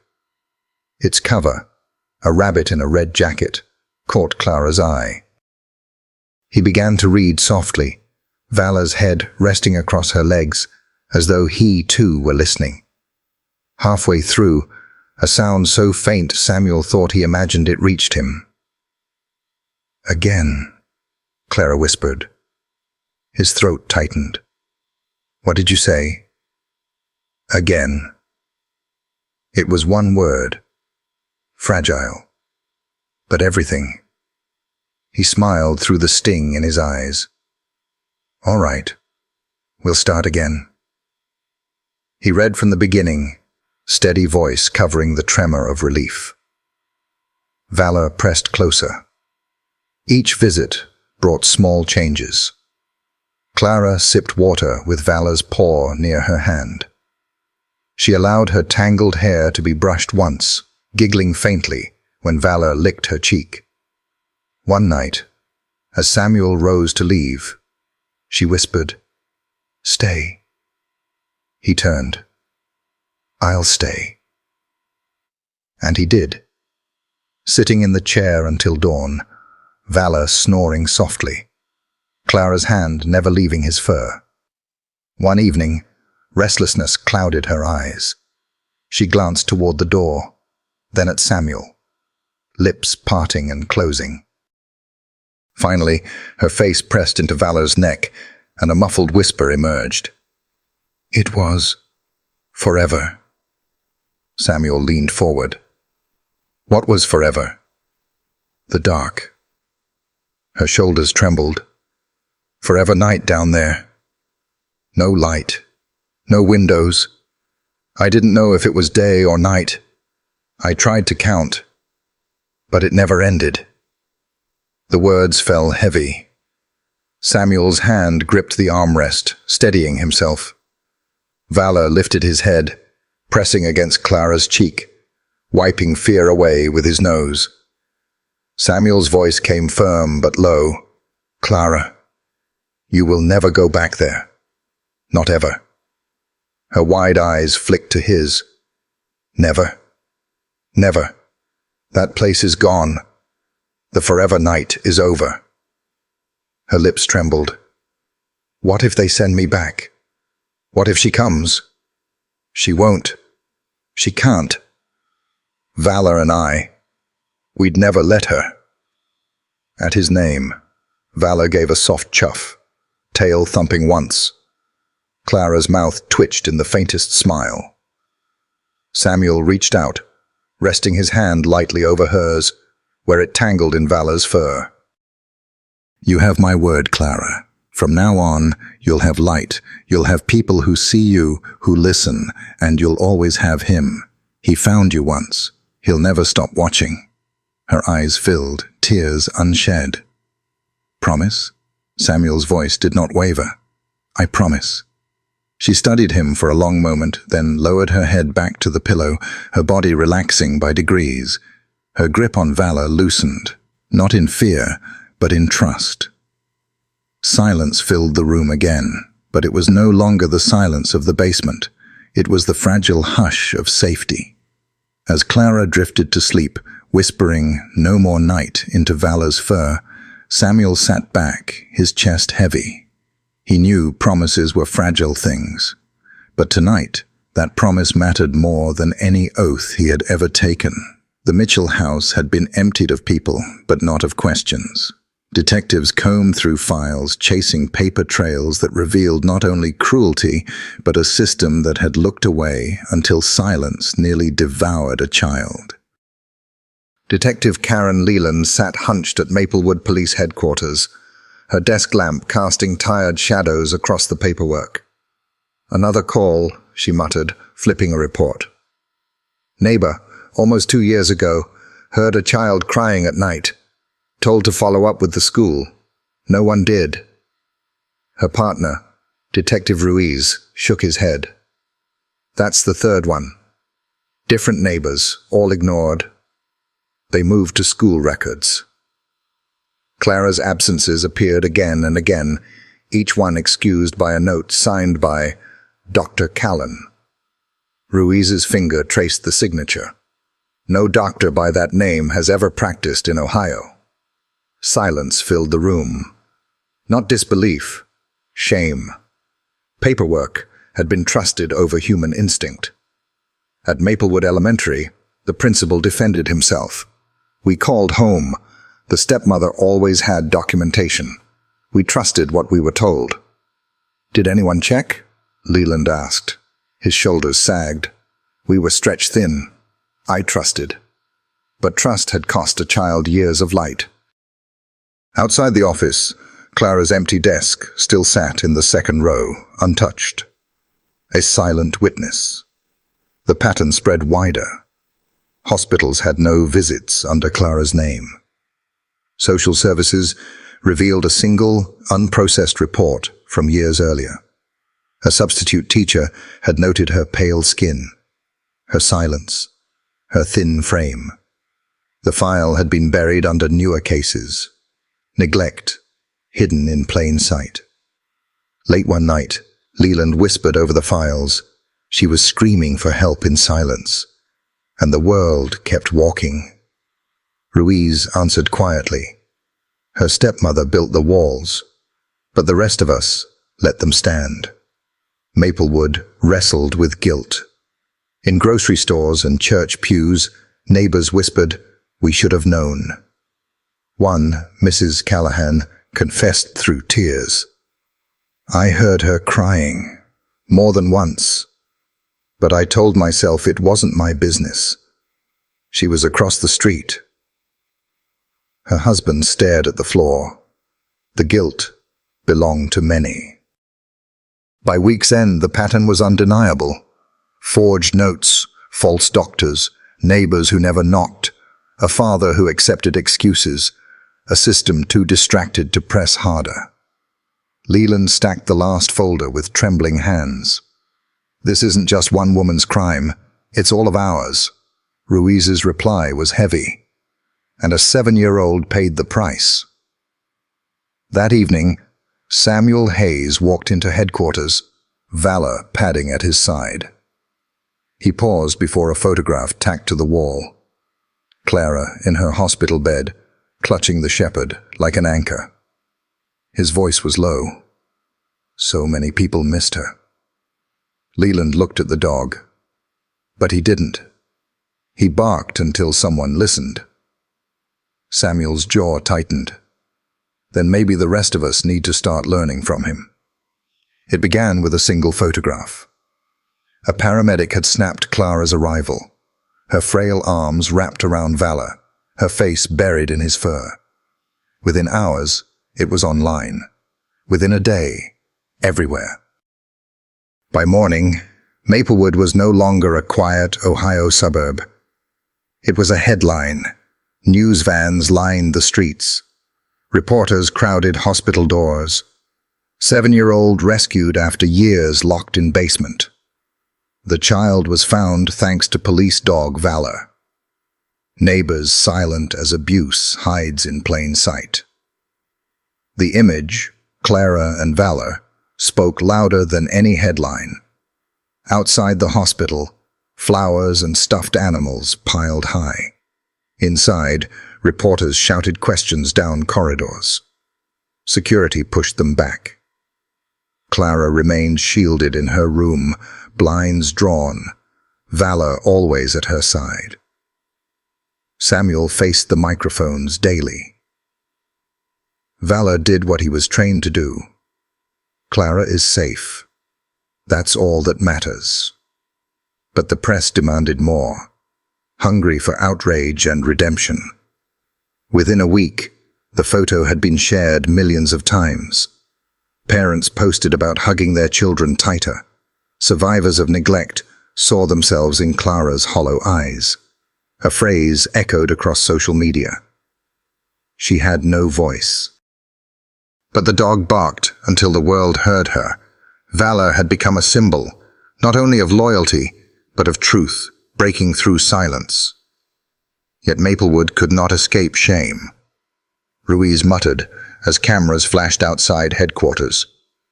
Everyone's angry now. Where was that anger when she was missing school for months? Leland stared at Clara's photo on the evidence wall. It took her hugging a dog for people to see what we should have seen all along. At the hospital, Samuel tried to keep the noise out. One nurse showed him her phone. Clara and Valor's image framed by thousands of comments. Samuel studied it, chest tight. To him, it had been just another moment. To the world, it had become a symbol. She doesn't know yet, he said softly. Let her be a child before she becomes a symbol. That night, in the waiting room, Samuel sat with his head in his hands. Valor lay at his feet, ears pricking each time his partner's breath faltered. Samuel had built walls inside himself long ago. He had carried children from wreckage, walked into homes where violence lingered in the air, but Clara's whisper, the forever night, had slipped past every wall. He thought of the files on Leland's desk, of forged notes and unanswered calls. Rage rose inside him, not quick fire, but heavy and suffocating. How many times did someone see something and just turn away, he muttered. Valor nudged his boot with a soft whine. Samuel looked down, one hand resting on the shepherd's head. You didn't turn away. You barked until they had to listen. His throat tightened. He envied that clarity, because silence lived inside him too. Memories rose unbidden. His own childhood, the shouting behind thin walls, the bruises teachers noticed but never pressed about, the reports that vanished.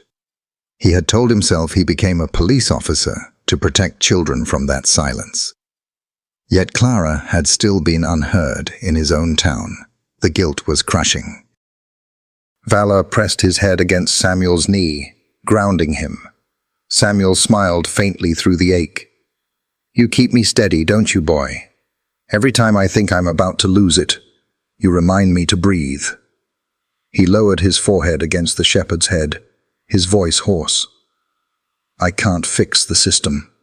I can't fix all that's broken in me. But I swear, I'll fight for her. I won't let her down." The words were a vow, forged from shared scars and the loyalty of a dog who refused silence. Later, Samuel slipped back into Clara's room. She slept with Valor stretched across her legs, her fingers still curled in his fur. Samuel sat by her bed, listening to the rhythm of her breathing. He whispered into the stillness, "No more forever nights. Not for her. Not if I can help it."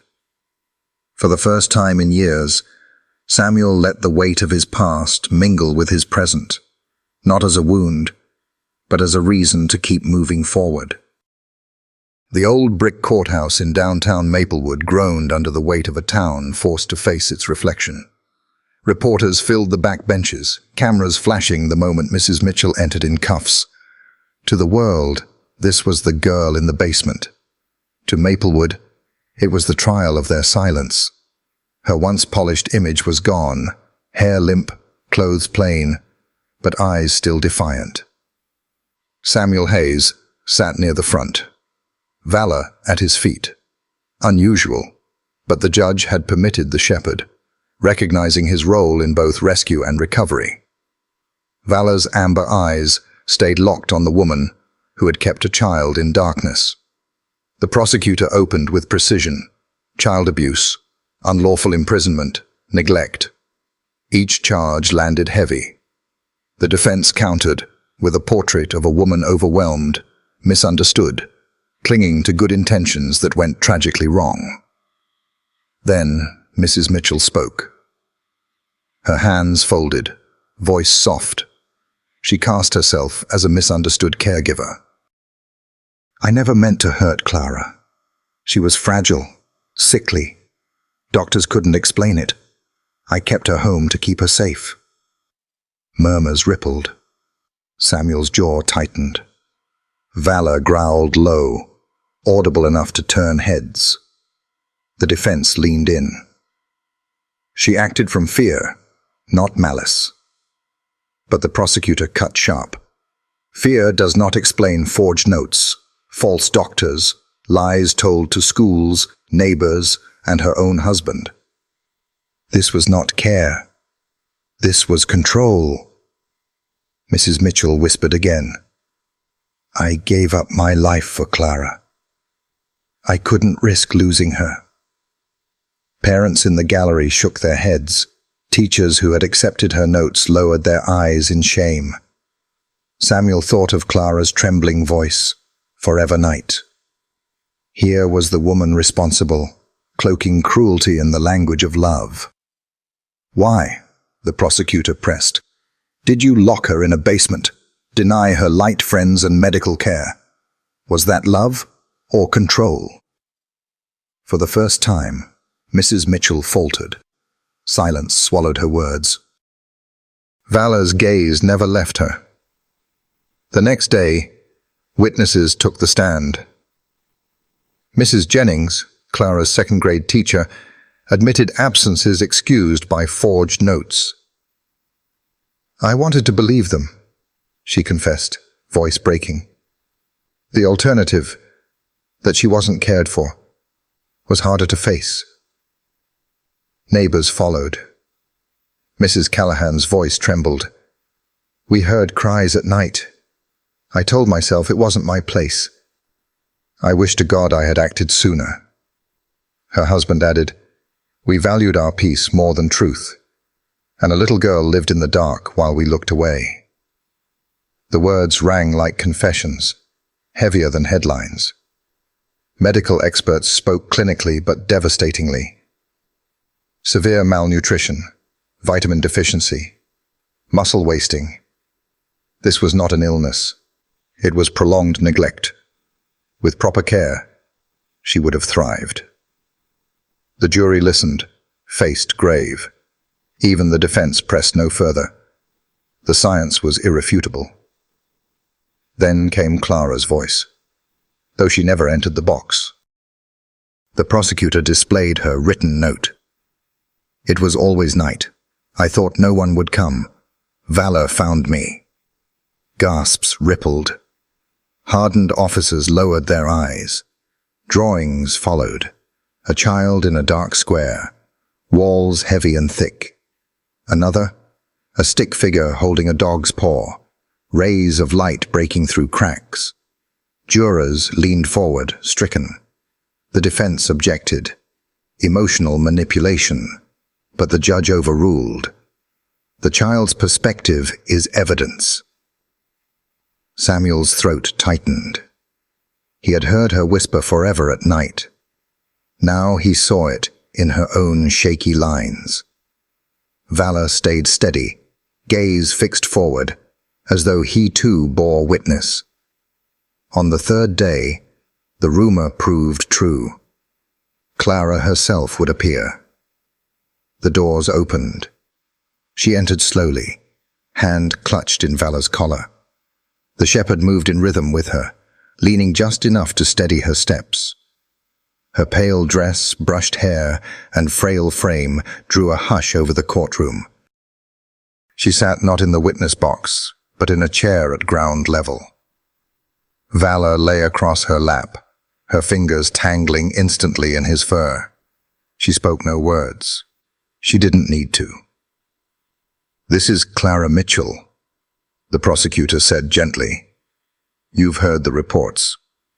Today, you see the child, and the one who would not stop until she was found." The jury watched. Clara's lips trembled, but stayed closed, her small body pressed against the shepherd. Some in the gallery wiped tears. The defense attorney shifted uncomfortably. Arguments of misunderstanding wilted before the sight of a child clinging to her dog. Then her eyes lifted, just once. They swept the courtroom, landing on her stepmother. Clara shrank instantly, burying her face in Valor's fur. The shepherd lifted his head, pressing against her side. The jury saw it. The instinctive fear, the unspoken testimony written in her trembling shoulders. The prosecutor's voice was soft, steady. "Her presence here is not to recount pain. It is to remind us what silence costs. She is alive because Valor refused to stop barking, because one voice broke through when the rest of us stayed quiet." Cameras clicked. Another image captured.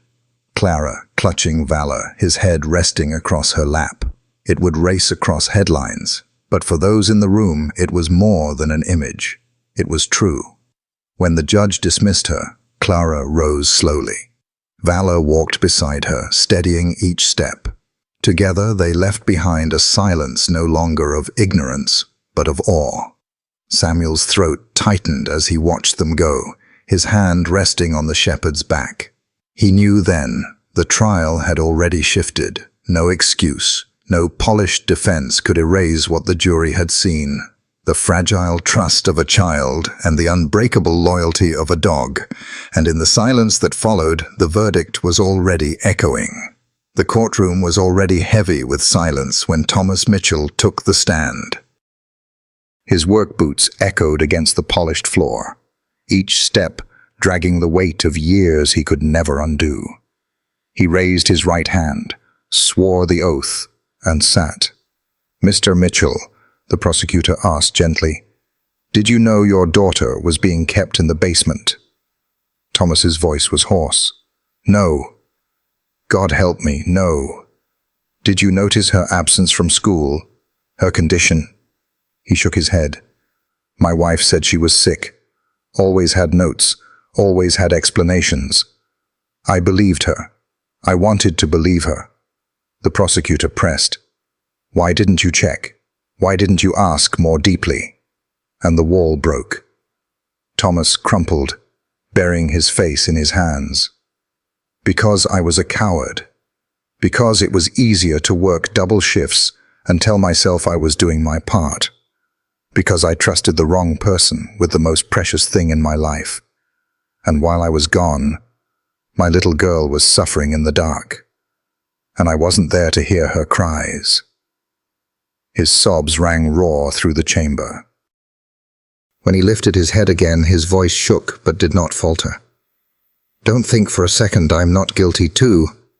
Maybe not by law, but by silence. Every bruise I didn't see, every night I didn't open the basement door. That's on me. The jurors shifted uncomfortably. Some wiped their eyes. Neighbors bowed their heads in shame. Even the reporters hesitated before scribbling, as though reluctant to trap such pain on paper. Thomas's gaze fell on the empty chair where Clara had sat the day before, Vala's head across her lap. She's stronger than me, he whispered. Stronger than all of us. She survived what none of us could, and I'll spend the rest of my life trying to earn the right to be her father again. He broke again, his voice rising like a prayer. Judge me. Judge the father who failed. When he stepped down, the trial shifted. It was no longer only about one woman's cruelty. It was about silence itself, embodied in the man who had confessed his blindness. The final day dawned gray, mist curling around the courthouse. Inside, the jury filed in with solemn faces. Clara was not present, still recovering at the hospital, Vala with her. But her presence lingered in her drawings, her note, the image etched in every mind. A child clutching the dog who found her. All rise, the bailiff called. Judge Harmon's voice was steady. Has the jury reached a verdict? The foreperson's hands trembled as she held the slip of paper. On the charge of child abuse, guilty.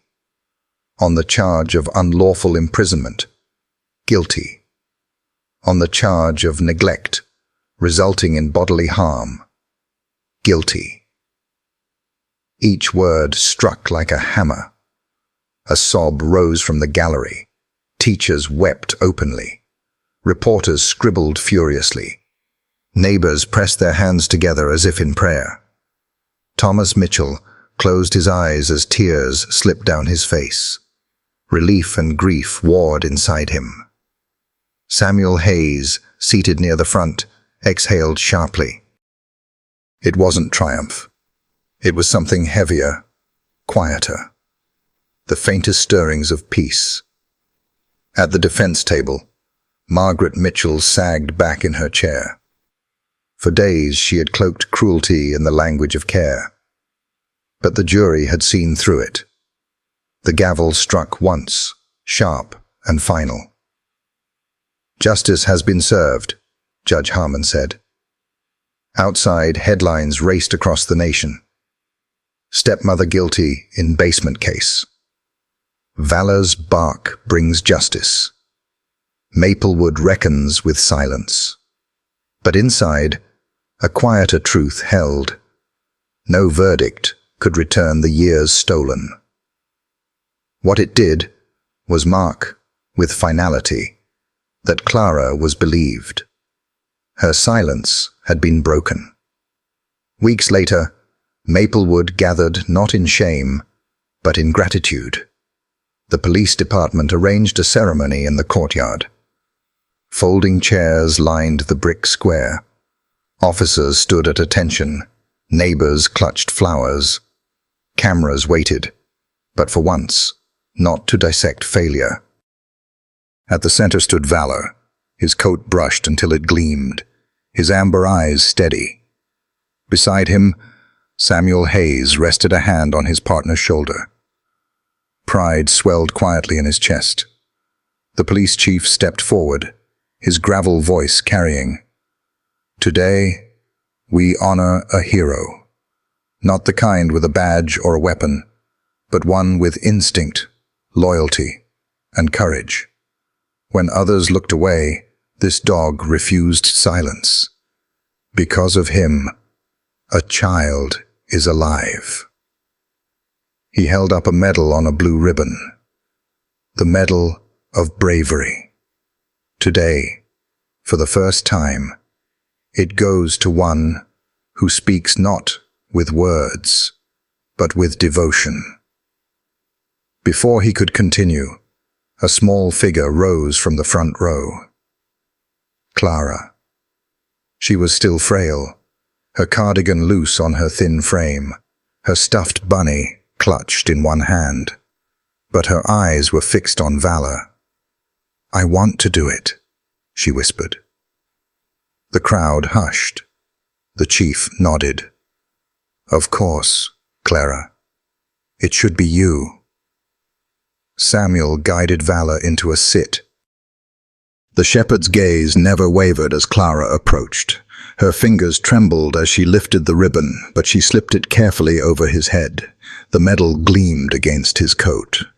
For a long moment, she simply stood, her small hand resting on the medal, the other clutching his collar.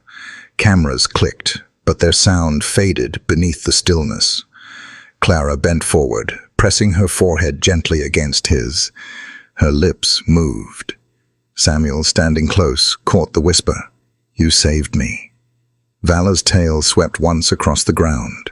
He pressed his muzzle to her cheek, as if to answer, "Always." Applause rose, steady, reverent. Officers saluted. Neighbors wiped their eyes. Even reporters lowered their cameras for a moment, letting the sight linger unfiltered. Samuel's throat tightened. This was the image that would outlast the trial. A child no longer hidden in shadows, honoring the dog who refused to let her be forgotten. The chief spoke one last time. "Heroes do not always wear uniforms. Sometimes they walk on 4 legs, carrying the weight of silence until the world has no choice but to listen." When the ceremony ended, Clara refused to let go of Valor's collar. She walked beside him through the parting crowd, her steps unsteady, but her head higher than it had ever been. And for the first time, she walked not as the girl in the basement, but as a child who had been found. Hand in paw with the silent hero who never stopped barking. The verdict had been delivered. The stepmother was taken away in chains, Maplewood left to reckon with its silence. But for Clara, safety was more than a courtroom ruling. It was something she would have to learn, one fragile step at a time. 2 weeks after the trial, she was placed in foster care. The Turner's house stood on the edge of town, modest but warm. A white porch, flower pots by the steps, the faint smell of cinnamon drifting through the halls. Mrs. Turner, a retired nurse, had a voice that never rose above a murmur.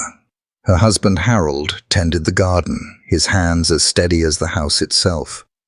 When Clara arrived, she froze in the doorway, clutching her stuffed bunny until its seams strained. Her eyes scanned the walls and corners, searching for locks. Kindness had once disguised cruelty. Every new place was suspect. It was Valor who broke the spell. Samuel followed her inside with the shepherd at his side. The moment Clara's hand touched his fur, she stepped forward, not because she trusted the house, but because she trusted him. "You're welcome here any time," Harold said, crouching to her level. Clara glanced at Samuel, searching. He nodded. "Valor and I will visit. You won't do this alone." The first nights were the hardest. The bed was soft, the quilt lavender-scented, but the openness unnerved her. She kept the light on, eyes wide until exhaustion closed them. Dreams carried shadows. Once Mrs. Turner found her curled in the closet, whispering, "The forever night." The next morning, Samuel came with Valor. The shepherd bounded onto the porch, nails clicking, tail thumping. Clara's face lit up, her first smile since placement. She ran into his fur, her bunny forgotten. Samuel began visiting every few days. They sat on the porch, reading stories or simply watching the sunset. Valor sprawled with his head on her lap, his breathing steadying her small frame. The Turners gave her gentle routines, watering flowers, feeding a goldfish. At first, she waited for punishment. Slowly, repetition became rhythm, proof the world could ask without hurting. One afternoon, Mrs. Turner offered soup. Clara hesitated, eyes darting. Valor gave a soft wuff. Clara picked up the spoon. Mrs. Turner hid tears behind her glasses. Inch by inch, Clara's world expanded. But Maplewood was changing too. Neighbors who once whispered brought toys and blankets. Letters arrived. Children's drawings, prayers scribbled on lined paper.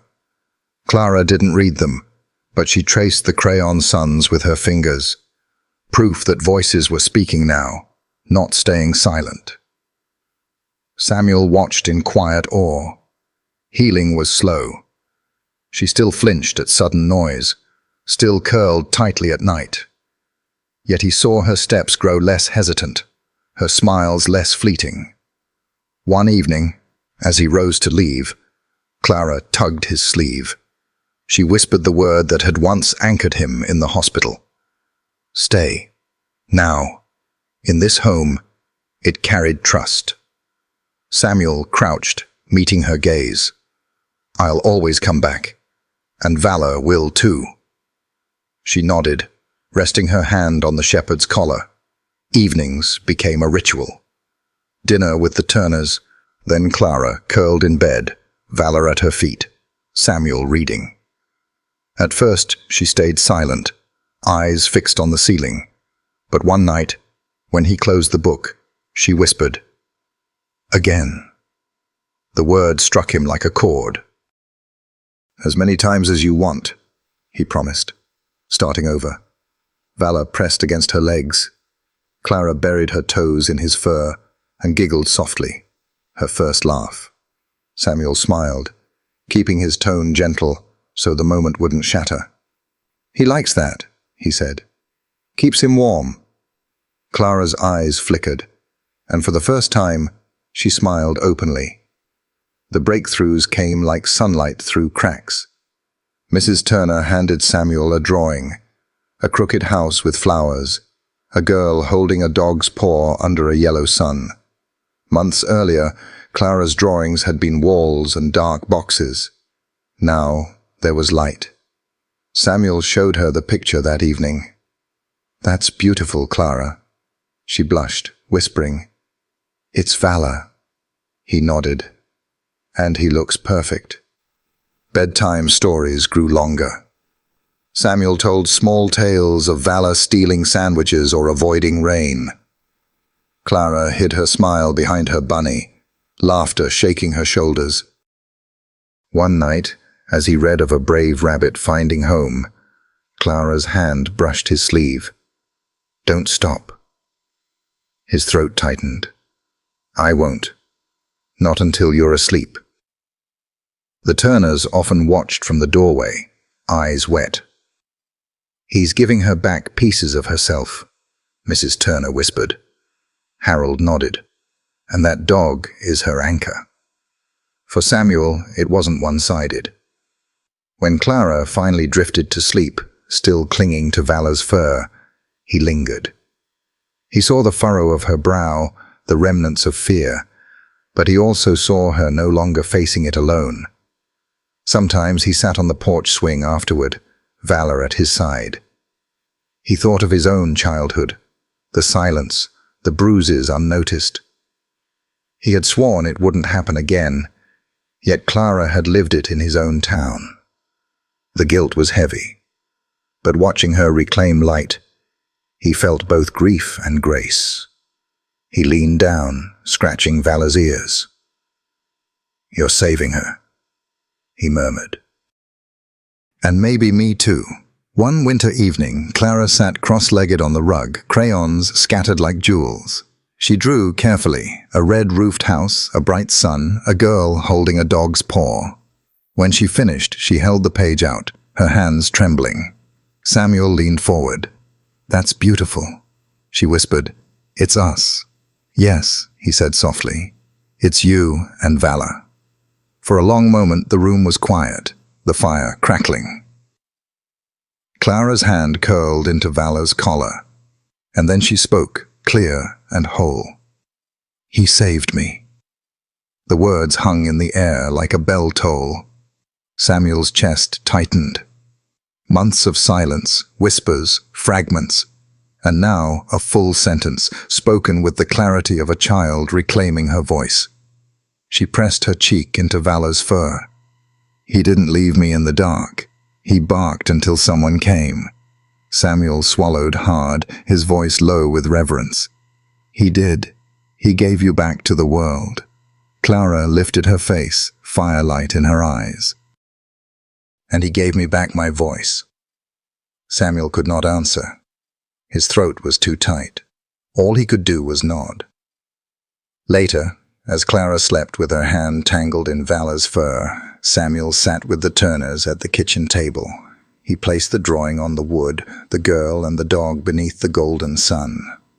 "She said it tonight," he whispered. "He saved me." Mrs. Turner covered her mouth, eyes shining. Harold traced the crayon lines with rough fingers. "That's more than progress. That's hope." Samuel nodded slowly. He knew nightmares would return, but something had shifted. Clara had spoken not only of survival, but of salvation. He glanced toward the bedroom where Valor kept watch. "One dog's instinct," he murmured. "That's what gave her voice back. Not the system, not us, him." Valor lifted his head at his name, ears pricking before settling again. Samuel smiled faintly. "You'll never know the weight of what you've done," he whispered. "But I will. And so will she." Inside the bedroom, Clara's dreams were no longer filled with locks or walls. They were filled with sunlight, open fields, and the bark of a shepherd who refused to be silent. And in a modest house on the edge of Maplewood, a child's voice had begun to grow again, rooted not in silence, but in the loyalty of the dog who had never left her side. By spring, Maplewood's snow had melted. Sidewalks glistened, church bells rang, and lawnmowers hummed across the small Ohio town. Life looked ordinary again, except for Clara Mitchell. Her story had outgrown Maplewood, echoing across the nation. News outlets no longer called her the girl in the basement. They called her the girl who found her voice. Photographs showed Clara coloring at the Turner's kitchen table. Valor sprawled at her feet. Video clips circulated of Samuel reading bedtime stories while Clara whispered her first sentences. One picture captured hearts. Clara standing in sunlight, Valor's collar in one hand, a crayon drawing in the other, a house with no walls under a bright yellow sun. National talk shows debated systemic failure. Senators spoke her name on the Senate floor. The governor announced Clara's law, vowing no abuse report would ever be ignored again. "Children should never disappear in plain sight," he said. Samuel watched from the Turners' living room, pride mixed with ache. He knew reforms moved slowly, but sometimes one child's story rattled the silence of an entire system. Clara's story had done that. Letters poured into the Turners' home, drawings of rainbows from children, confessions from adults who had survived their own silences. Mrs. Turner kept them in a box. "One day," she told Samuel, "when Clara's ready, she'll know the world stood with her." Clara didn't grasp the scale yet. Her world was still crayons and bedtime stories. One evening she asked Samuel, "Why do so many people write to me?" He crouched. "Because your story reminded people to listen, to never ignore a child again." She pressed her face into Valor's fur. It was his voice, not mine. Samuel swallowed hard. "Maybe, But he barked because of you, because you were worth saving. At a ceremony in Columbus, Valor was honored again, this time not just as a police dog, but as a national symbol of loyalty when systems fail. The medal shone against his fur, but the moment belonged to Clara, standing beside him, hand on his collar. Headlines read, "Clara and Valor, a child and her hero, become the face of change." Yet beyond the cameras, Clara's smiles were brighter now. Her drawings showed flowers and playgrounds. Darkness lingered, but light was blooming around it. Late one evening, Samuel sat on the Turners' porch, Valor at his feet, Clara asleep inside. "You gave her voice back," he whispered, rubbing the shepherd's neck. "And now the whole country is listening." Valor pressed his muzzle into Samuel's palm, eyes steady. For the first time in years, Samuel felt his own chest lighten. Clara was safe. She was healing. But Maplewood still carried guilt. In May, the town gathered in the park behind the library. Folding chairs, plywood stage, a plaque draped in cloth. Neighbors came not out of pride, but shame and resolve. Mrs. Callahan clutched daisies, tears in her eyes. Parents, teachers, church leaders, shopkeepers, all sat shoulder to shoulder, bound by the vow that silence would never again be Maplewood's choice. The mayor spoke first. "We once called Maplewood a quiet town, but Clara's story showed us what that silence cost. It cost a child her voice." Mrs. Jennings, Clara's teacher, admitted her regret. "I accepted notes I should have questioned." Clara's courage has given us a second chance to ask harder questions to protect every child. The Callahans followed, confessing to hearing cries, but choosing comfort over courage. "We failed, Clara, but no more. From this day on, no cry will go unanswered." Finally, Samuel stepped forward, Valor at his side. "It wasn't me who found Clara," he said quietly. "It was him. A dog barked when no one else would." He broke the silence. His voice tightened. "If we truly want to honor her, then never again will whispers replace action. Never again will we look away." The mayor unveiled the plaque. "For the unseen children. For every cry unheard, for every silence endured. May this town never turn away again." Beneath the words was an etching of a child's hand holding a dog's paw, flowers piled at its base until the bronze gleamed through petals. The silence that had once hidden cruelty was now broken by confession, by resolve. Clara wasn't there that day. The Turners shielded her from the crowd, but the plaque stood for her and for countless unseen children. Maplewood, at last, was learning to listen.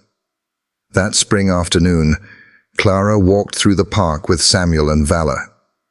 Her hair caught the sun, her cheeks fuller, her steps steadier. Valor trotted beside her, his medal glinting. They paused at the pond, water shimmering gold. Clara knelt, trailing her fingers across the surface. Valor rested his chin on her shoulder. Samuel's hand steadied them both. Clara whispered, "He saved me."